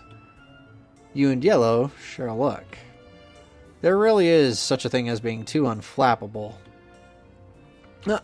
Anyway, Yeah. Bye? Yes, so they all perform at the same time. In this region, the performances of the trainers are considered just as important as those of the Pokemon. So every appeal has two parts to it, the performer's performance and the Pokemon's move. Curious. Seems there's a sort of science to this. It appears the human performers fall into 3 different categories. Audio is one of them. Singing and playing instruments. Physical appeals are important too. Dancing and acrobatics, perhaps even feats of strength could be considered. The third kind of appeals are prop-based appeals, or just props. These appeals use external factors like juggling, pyrotechnics, or magic tricks. Ah! Like those hidden wires that just allowed Tia to fly. Yes, those invisible wires. That's very keen of you, Calum. Yes, that is correct. So, who's judging this thing? Oh, Akobokanian contests have 3 judges. I think Instructor Fantina will be one of the judges for the Millennium Drop. It's pretty useful to know who the judges are ahead of time so you can tailor your performance to them. Sensible. They'll be wanting to see specific kinds of appeals, won't they? Techniques that demonstrate your Pokemon's toughness might not go over well for a judge who's in the mood to see a cute Pokemon display. I've been there before. When I still boarded, there'd be some judges you knew weren't in a good mood. Nothing you did could squeeze a point out of them. That's why you needed to keep an eye on which judges seemed most excited. If you managed to push a judge over the edge, they'd award you a ton of points. Of course, after they were satisfied, they'd want to see something else, so you couldn't rely on the same trick forever. Probably for the best. A contest where one performant does the same thing over and over does sound rather dull. I could have lived with it. It sounds like it's the same for Pokemon contests as it is in snowboarding then. Once a judge awards a jackpot, they usually start looking for something else, though they become easier to get excited since they've been warmed up. You know a ton about these contests, Yellow. Are you sure you don't have any interest? I couldn't do it. I mean, even if I was interested. These coordinators, everyone up on stage, they're so brave and beautiful. Yeah. Uh-huh. Aha. Moment passes as Grusha, Calum, and you all lock eyes and communicate in the universal man language of eyebrow waggles. Yes. The Chad face, I suppose. You nod and come to a silent agreement. You're beautiful too, Yellow. Thanks, but please don't say that. Of course. Como dices? We mean it, though. Don't. Yellow, you and the boys watch the contest with passive interest. You start to notice little oddities, though. Perhaps 2 singers are singing at slightly different rhythms. May's dance steps are not perfectly coordinated, and she stumbles once or twice. After a while, Jasmine has to excuse herself from the stage and sits down in the front row as she recovers her breath. And Klara's sportswear clashes somewhat with the other coordinators' formal outfits, even with the addition of her mink coat. Meanwhile, Tia seems to be entirely unaware of the other performers dancing to a tune only she can hear. Lycia dashes between the performers, providing advice, straightening outfits, providing guiding notes for their vocal performances, but she's clearly sweating. Only Dawn has a performance you would call flawless, but you can't help but feel that her performance is lacking in some originality. Of course, you don't recall ever seeing a Pokemon contest of any nature before, so you're not sure where this impression is coming from.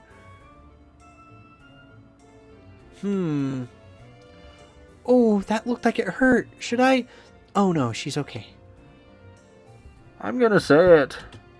I mean, we're all thinking it. They're trying very hard and we should be proud of them. Oh? What, did you think I was gonna say something else? Like they all suck and shouldn't be up there? Have some more faith. Right. I suppose Lycia has only had them for less than a month. There were a lot of coordinators who were part of the club before, who just joined as, hobbyists. After you convinced Lycia to take over, most of the club dropped out. There used to be about 40 of them, and now there's less than a fourth of that number. Oh dear, what have I done? Did I do something wrong by asking Lycia to teach? You did something you thought was right, that you thought would help people at the time. That's all anyone can do, really. Not te preocupes. The only reason they're worrying about making a splash at the Millennium is because now there's actually a chance they might. Before Lycia? Nah. Making a splash? I do more than ice puns. Anyway, what Yellow and Grusha say is right. You helped the coordinators, the ones who wanted to work for it, out. I guess you might have upset a few hobbyists, but you gesture vaguely at the large building you're in. It seems like a bit of a waste for the school to have spent this much money on a club that doesn't get stuff done. I suppose there's some truth amongst your points. Thank you for your support, you two. Anytime. Looks like they're wrapping up. It's getting kinda late, so we should probably head back to the dorm, Hiccup. You don't look excited. Come to think of it, Ethan was in a bad mood earlier as well. Did something happen between you two? Not between us. Looks like Yellow's actually mad. I didn't think that was possible. I wonder what happened. Yes, let's... Grusha? Grusha, what is it? What's she doing here? Who? Oh. Watching the coordinators, not a crime.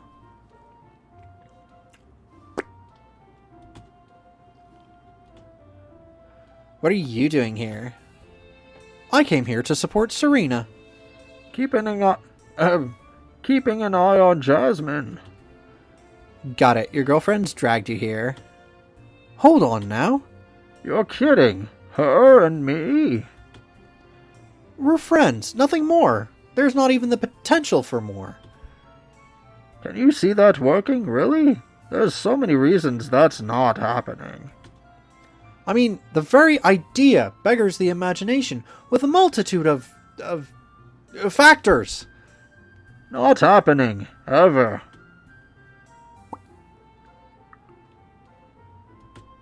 This is so effing high school. Fine, your friends, who are girls but not girlfriends, dragged you here. What about you, Blondie? I just think they're pretty. This is so sad. You're literally gonna make me cry. Right, I'm going to join the team. Be right back. Later, Shirley. Huh? Join the team? What did she mean by that? And why didn't she ask me why I'm here? You've grown far too comfortable being the most interesting person in every room. You're going to have to learn to realize that occasionally people wish to interact with each other without using you as a medium. If you keep living in my head, I'm going to start charging you rent. Meanwhile, backstage, you are fretting over the rapidly approaching Millennium Drop Water Festival contest. Oh. Great work, everyone. I'm really proud of you. I can definitely see the diamonds that you'll become. Thanks, Lycia. I can't feel my legs. I can give you a massage when you get back to the dorm. Thanks, sweetie. That Birch girl. Brendan takes his contest seriously, but it feels like May's just along for the ride. I hope I don't have to give him a different training partner. Their rapport's fantastic, but I'm not sure they're effective at training together. Too soft on each other. I think I lost my voice. I've never sung that long, not even at the theater. You might want to hold off on your theater appearances in the lead up to the Millennium Drop Water Festival contest. Huh? Other people might see your performances and come up with a performance that totally overshadows you. Since you focus a lot on audio appeals, using Pokemon moves that draw attention away from audio-based performances could really mess with you. Ah, yes, you've been focusing on training your voice, haven't you, Misty? As much as I can, but projecting my voice only works so much. I'll still never be louder than a sound-based move, a move that causes massive explosion, a move that changes the weather, or a move that uses wind in some way. All it takes is one guy with a vendetta against you and an Exploud to completely drown out any chance of the judges noticing you. That's why it's so important to practice routines. Simple physical moves like biting, kicking, punching, and slicing moves are really easy and fast to execute. Even if someone tries to throw off your performance, you can stay focused if you're just doing a simple routine like that. Such simple routines are not likely to be notably impressive, though, no? No, but it's better to pull off an unimpressive technique flawlessly than to fall on your face while trying to pull off a trickier one. Oh, yep. Haha, same to you, Venetia. I still have no idea what she's saying. I just don't have time to hire an interpreter for her, but I really don't see her having much success in the contest anyway. She doesn't pay attention to the other performers at all.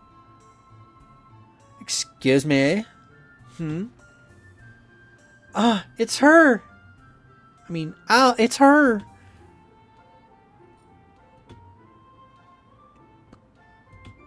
Wow, guess I made a splash. Water pun. What? What's the deal? I don't bite. I've never seen this girl before, but it looks like my pupils are familiar with her, and not in a good way. Alright, Liz, you can get along with everybody, build that bridge. Hi, I'm Lycia, the club's coordinator club advisor. We just finished practice, so I'm afraid the other club members need to go back to their dorms now, but is there something I can help you with? Yeah, I'd like to join. Okay, this wasn't part of the script I expected. Okay, I'm not sure we're accepting any new members right now, but if you think you have a strong case and you're not afraid to work really hard at it, I'll hear you out. Okay. I've spent years mastering my singing technique. My breath control is precise, and my vibrato is constant at 5-6 oscillations per second. I can sing from G2 to C6 with perfect pitch accuracy. I control dynamics flawlessly, ranging from 30 to 90 decibels, and my melismatic runs can execute 15 notes per second with precise intonation. With perfect relative pitch, I can harmonize instantly, and my understanding of harmonic overtones adds measurable depth as considered by spectrogram analysis.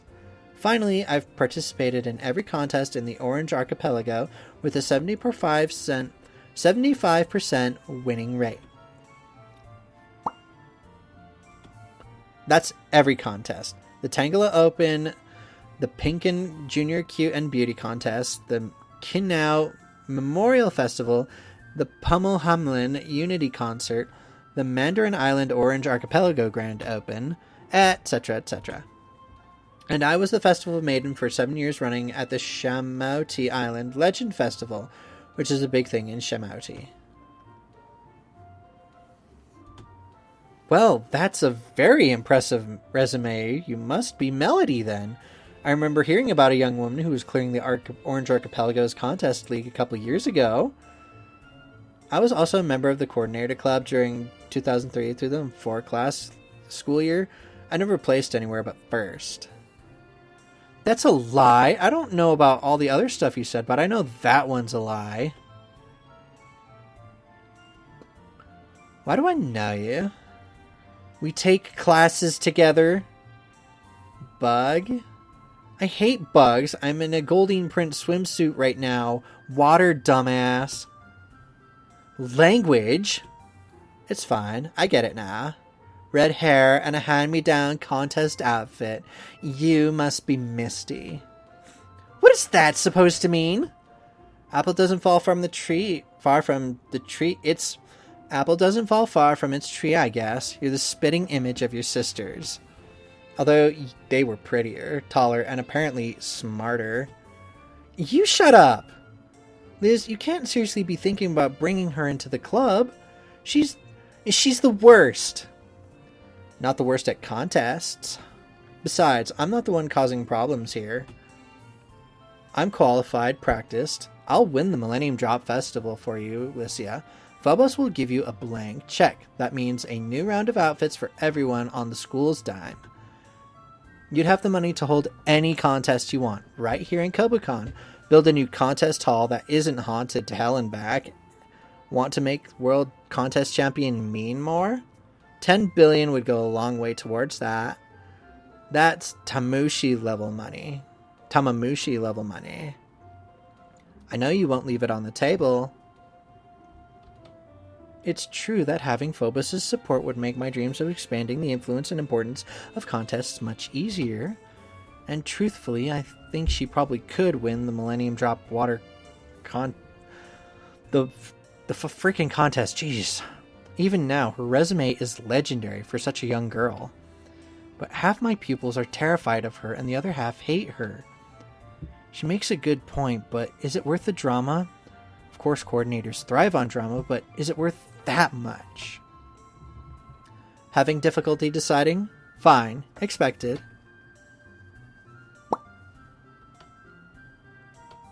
I respect you a lot, Lycia, so I'm not going to let you make a wrong decision. If you can't decide, check your phone. You have a voicemail. Listen to it.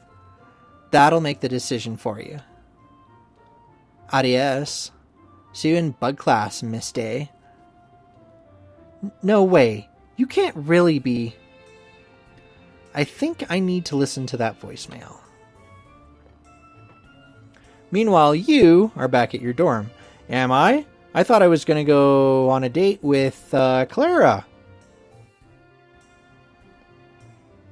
It's pretty late, right? Where did Klara say we were going to meet? Outside Relic Hall, right? You go back to your dorm where everything is still weirdly still and quiet. Thankfully, since the common area is empty, you're able to sneak back out without much trouble and make your way to the front of Relic Hall. Date time, sneaking out your dorm late at night. Careful not to step on that one loose tile near the entryway. To avoid waking up your dorm mates, you quickly make your way to the front of Relic Hall, where you expect to find Klara. Oh, mama. And find her you do. Whoa. Whew. Wowzers. Somebody was cooking with that outfit. Hi. So, what do you think? I'm not sure where to look, to be honest. Oh, is it too much? It's... It's very charming. Oh. Aw, you're so incredibly sweet. You know that, Hiccup? Anyway, where are we going? Oh, there's a little club that we can go into in Kobukan. It's a great place to hang out late at night. I think Leaf mentioned that place once or twice. Leaf? Like Leaf? Yeah. Unless there's another Leaf that I don't know about. That's a pretty funny thought. Imagining Leaf at this sort of place. What do you mean? Oh, you know, I mean, Leaf's not really very... Let's just say she couldn't really handle this sort of place. What, is it a rough neighborhood? Is it safe for us to go there this late? Hiccup, it's... Actually, it's really scary. But I want to take you somewhere really special. Not just some boring Colossian restaurant you could go to any time. Will you protect me?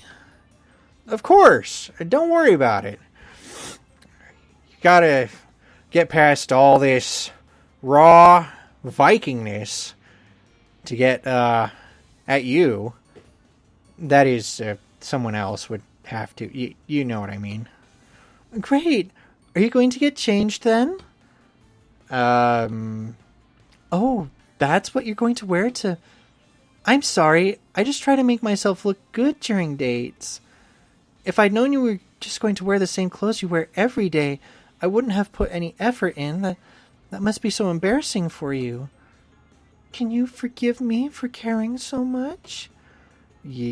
Yeah? Oh, thank you so much. You're so sweet. And don't worry, you don't have anything to be embarrassed about. People will understand. The club's this way. Follow me.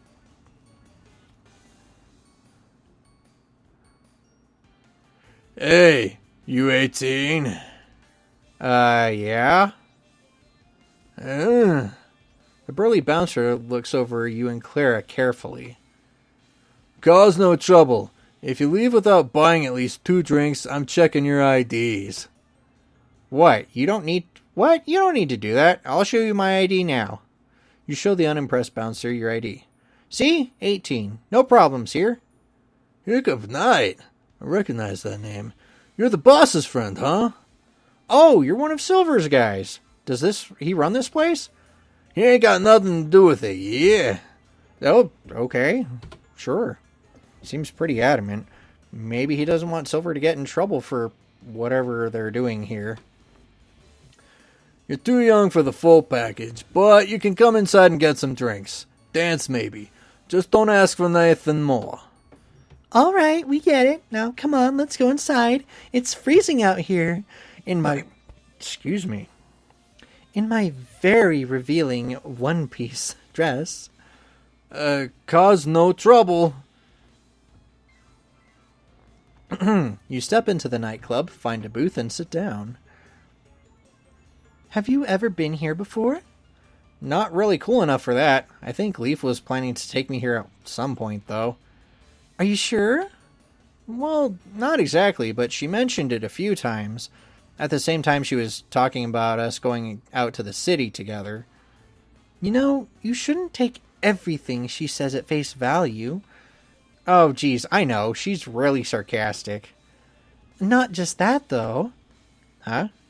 Look, she's a great friend, really. She's so smart and pretty and strong. But sometimes she makes promises and just forgets about them. Something she says matters so much to her could just not matter the next day. That doesn't sound like Leaf. Oh, never mind. Sorry, I didn't want to bring the mood down. Let's just forget about her. Get some drinks. The drinking age in Kobukon's 21, right? Oh? Of course, what was I thinking? I'm sorry, in Galar it's 18, and I just got confused. Hey, I don't mind. Go ahead. Aw, it's no fun to drink alone. You won't make me feel lonely when you're right here, will you?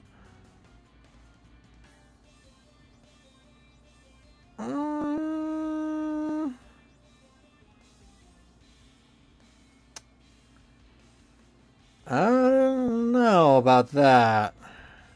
I'm going to save really quick, though.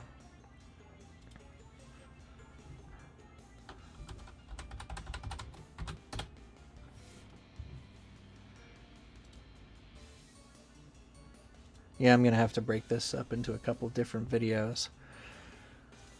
Okay.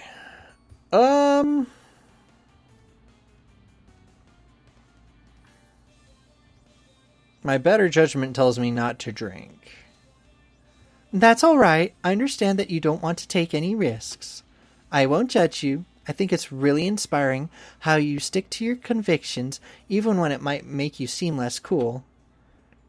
Thanks? I find the way you don't give in to peer pressure a bit sexy, actually. Oh, well, well, then, find it as sexy as you like. Yeah, you two going to order something or just drink our air? I'll take a Lombrero Schweb, please. That's a pretty fancy name. Yeah, what about you? Just a water for me, please. Got it. 2. Hey, thanks. That's enough. Whatever. So, what's a Lombrero Schwab? Oh, it's a really strong lager from a region just east of Galar. But it's crystal clear, so you'd never know just looking at it.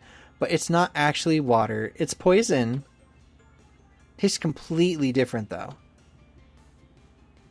Yeah. Could I try a sip? What? No, that would be an indirect kiss. Oh, right. Because we're worrying about those. I'm really shy, you know. Oh yeah, are you? Really? Let's take a quick look at your outfit here, huh? Are you shy? Really? I'm having a hard time believing that. Anyways. Sorry. But hey, how does a shy girl like you learn about a place like this? Oh, well, I just kinda grew up around places like this. In Galar, right? Yeah.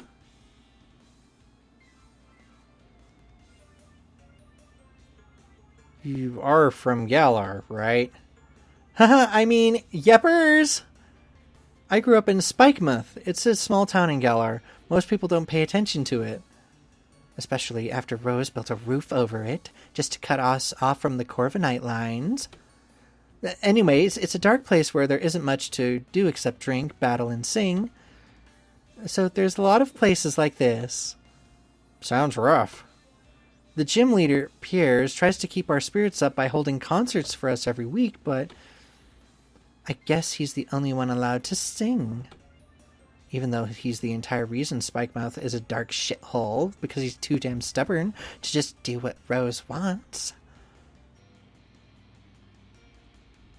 I'm sorry, I don't really understand the situation there, but it sounds rough. You really are sweet. I'm a bit confused though. Raihan and Nessa wear Galarian gym uniforms, right? And I've seen you wear one too.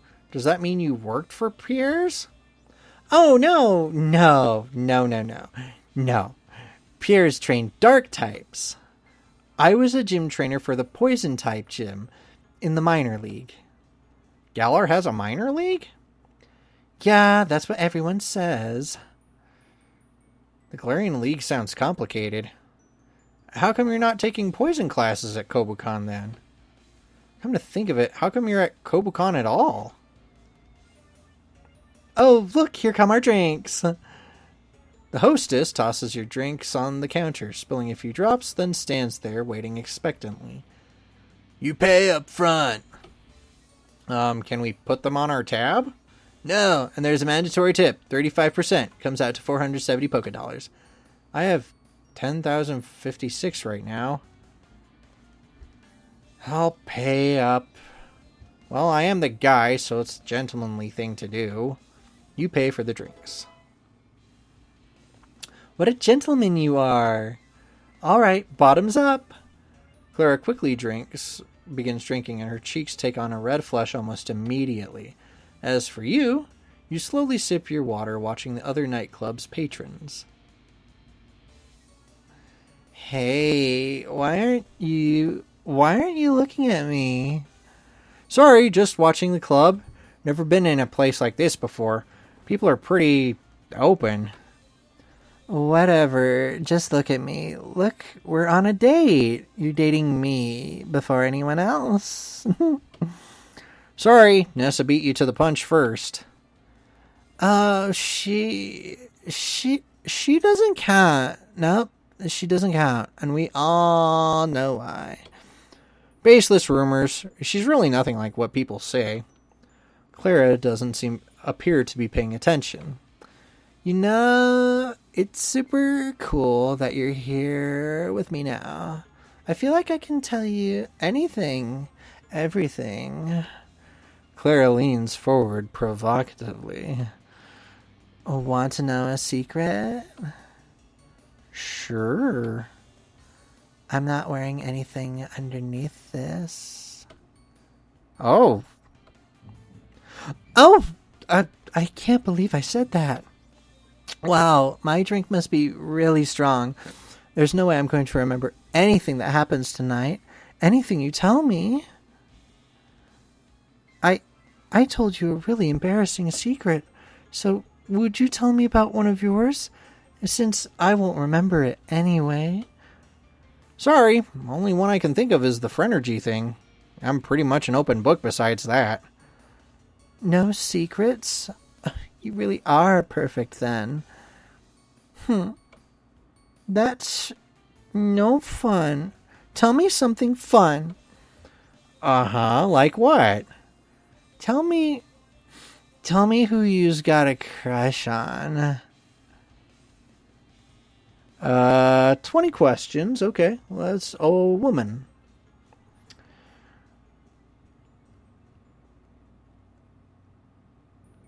All right, here's the true test. What do you have to say about Sabrina that I don't already know? Oh no, nuh-uh. She knows everything we're thinking. Good luck ever trying to surprise her with flowers.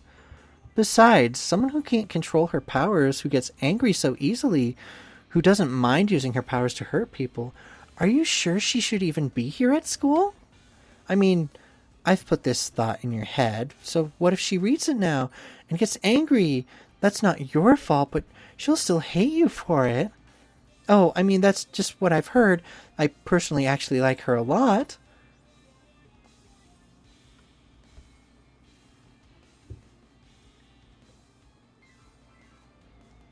I mean, I already know that. And she doesn't get that angry. Let's say...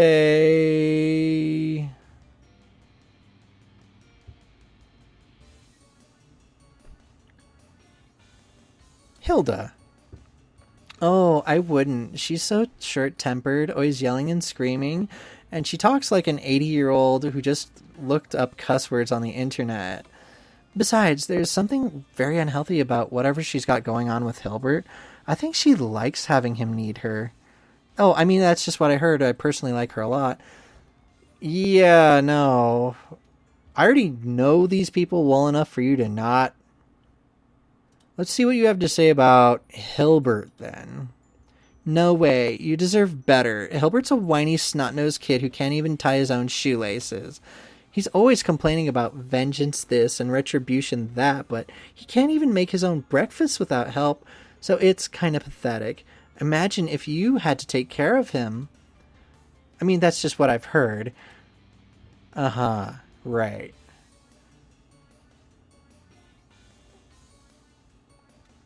No one, I guess. No one? So that means you're available.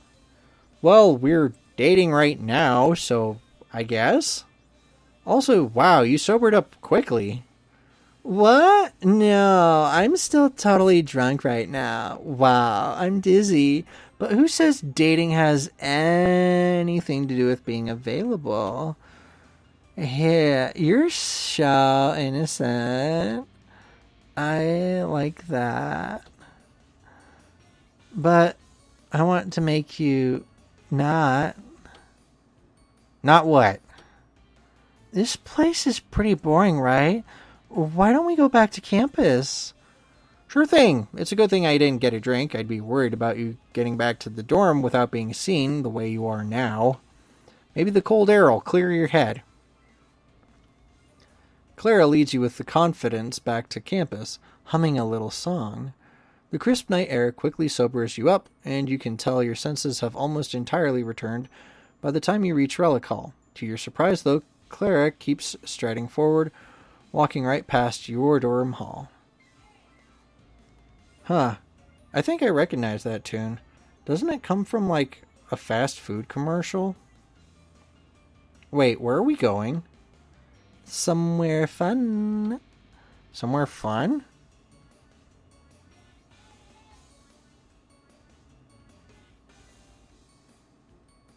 Oh. I'm gonna save. Just in case.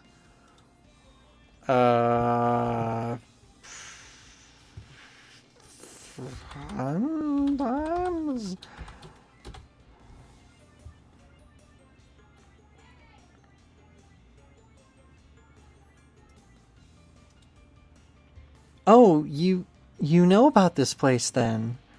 Well, Geez, I mean, Klara, I'm really flattered, but we're moving pretty fast, aren't we? I mean, I met her yesterday. What are you being so serious about? Come on, we're just going to have fun. We don't need to make it mean anything. You suddenly become very aware of your own breathing. Sweat begins to form on your brow, and your hat's brim betraying you, keeping in the heat.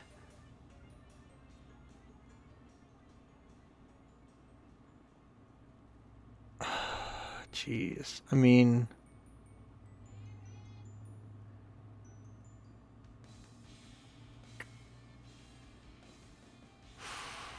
I might... Okay, I know I'm going to do the Klara, you're drunk. I might try the other one later in my own personal time.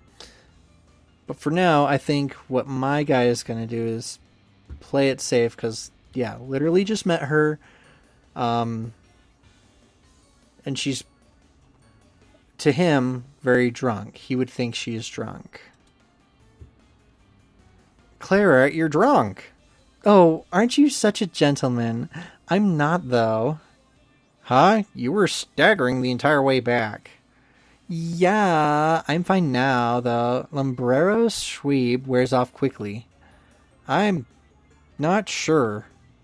Hiccup, come on, it's fine. I want this, okay? With you. Now.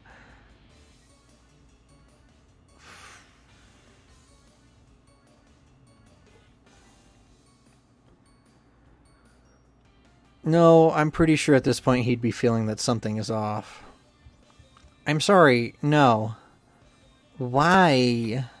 Hey, it's nothing about you, it's just... I don't need to hear it, it's not you, it's me. I've heard that 8 times.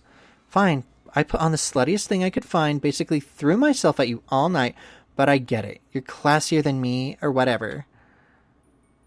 Just kidding. It's totally fine. I really love how you stick to your principles like that.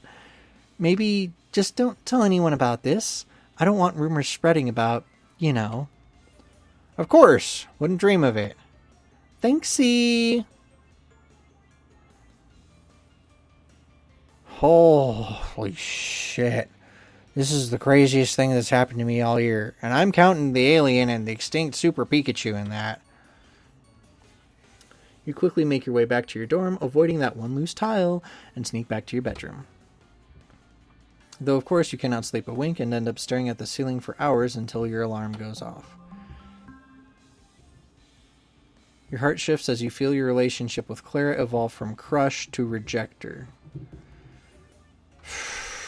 Well, like I said, I'll try that on my own personally.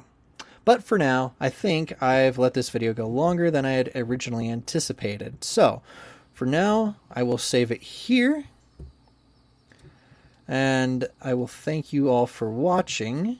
If you would like to support this channel more than what YouTube allows, you can join my Patreon, which is down at the bottom of the screen. Shout out to my one patron, Aaron Young. Thank you for continuing to support the channel. Also, remember to like, comment, subscribe, all that good stuff, so the algorithm, so that the algorithm gets my videos circulating. We'll continue this in the next video. I'll talk with you all later, and that, as they say, is that.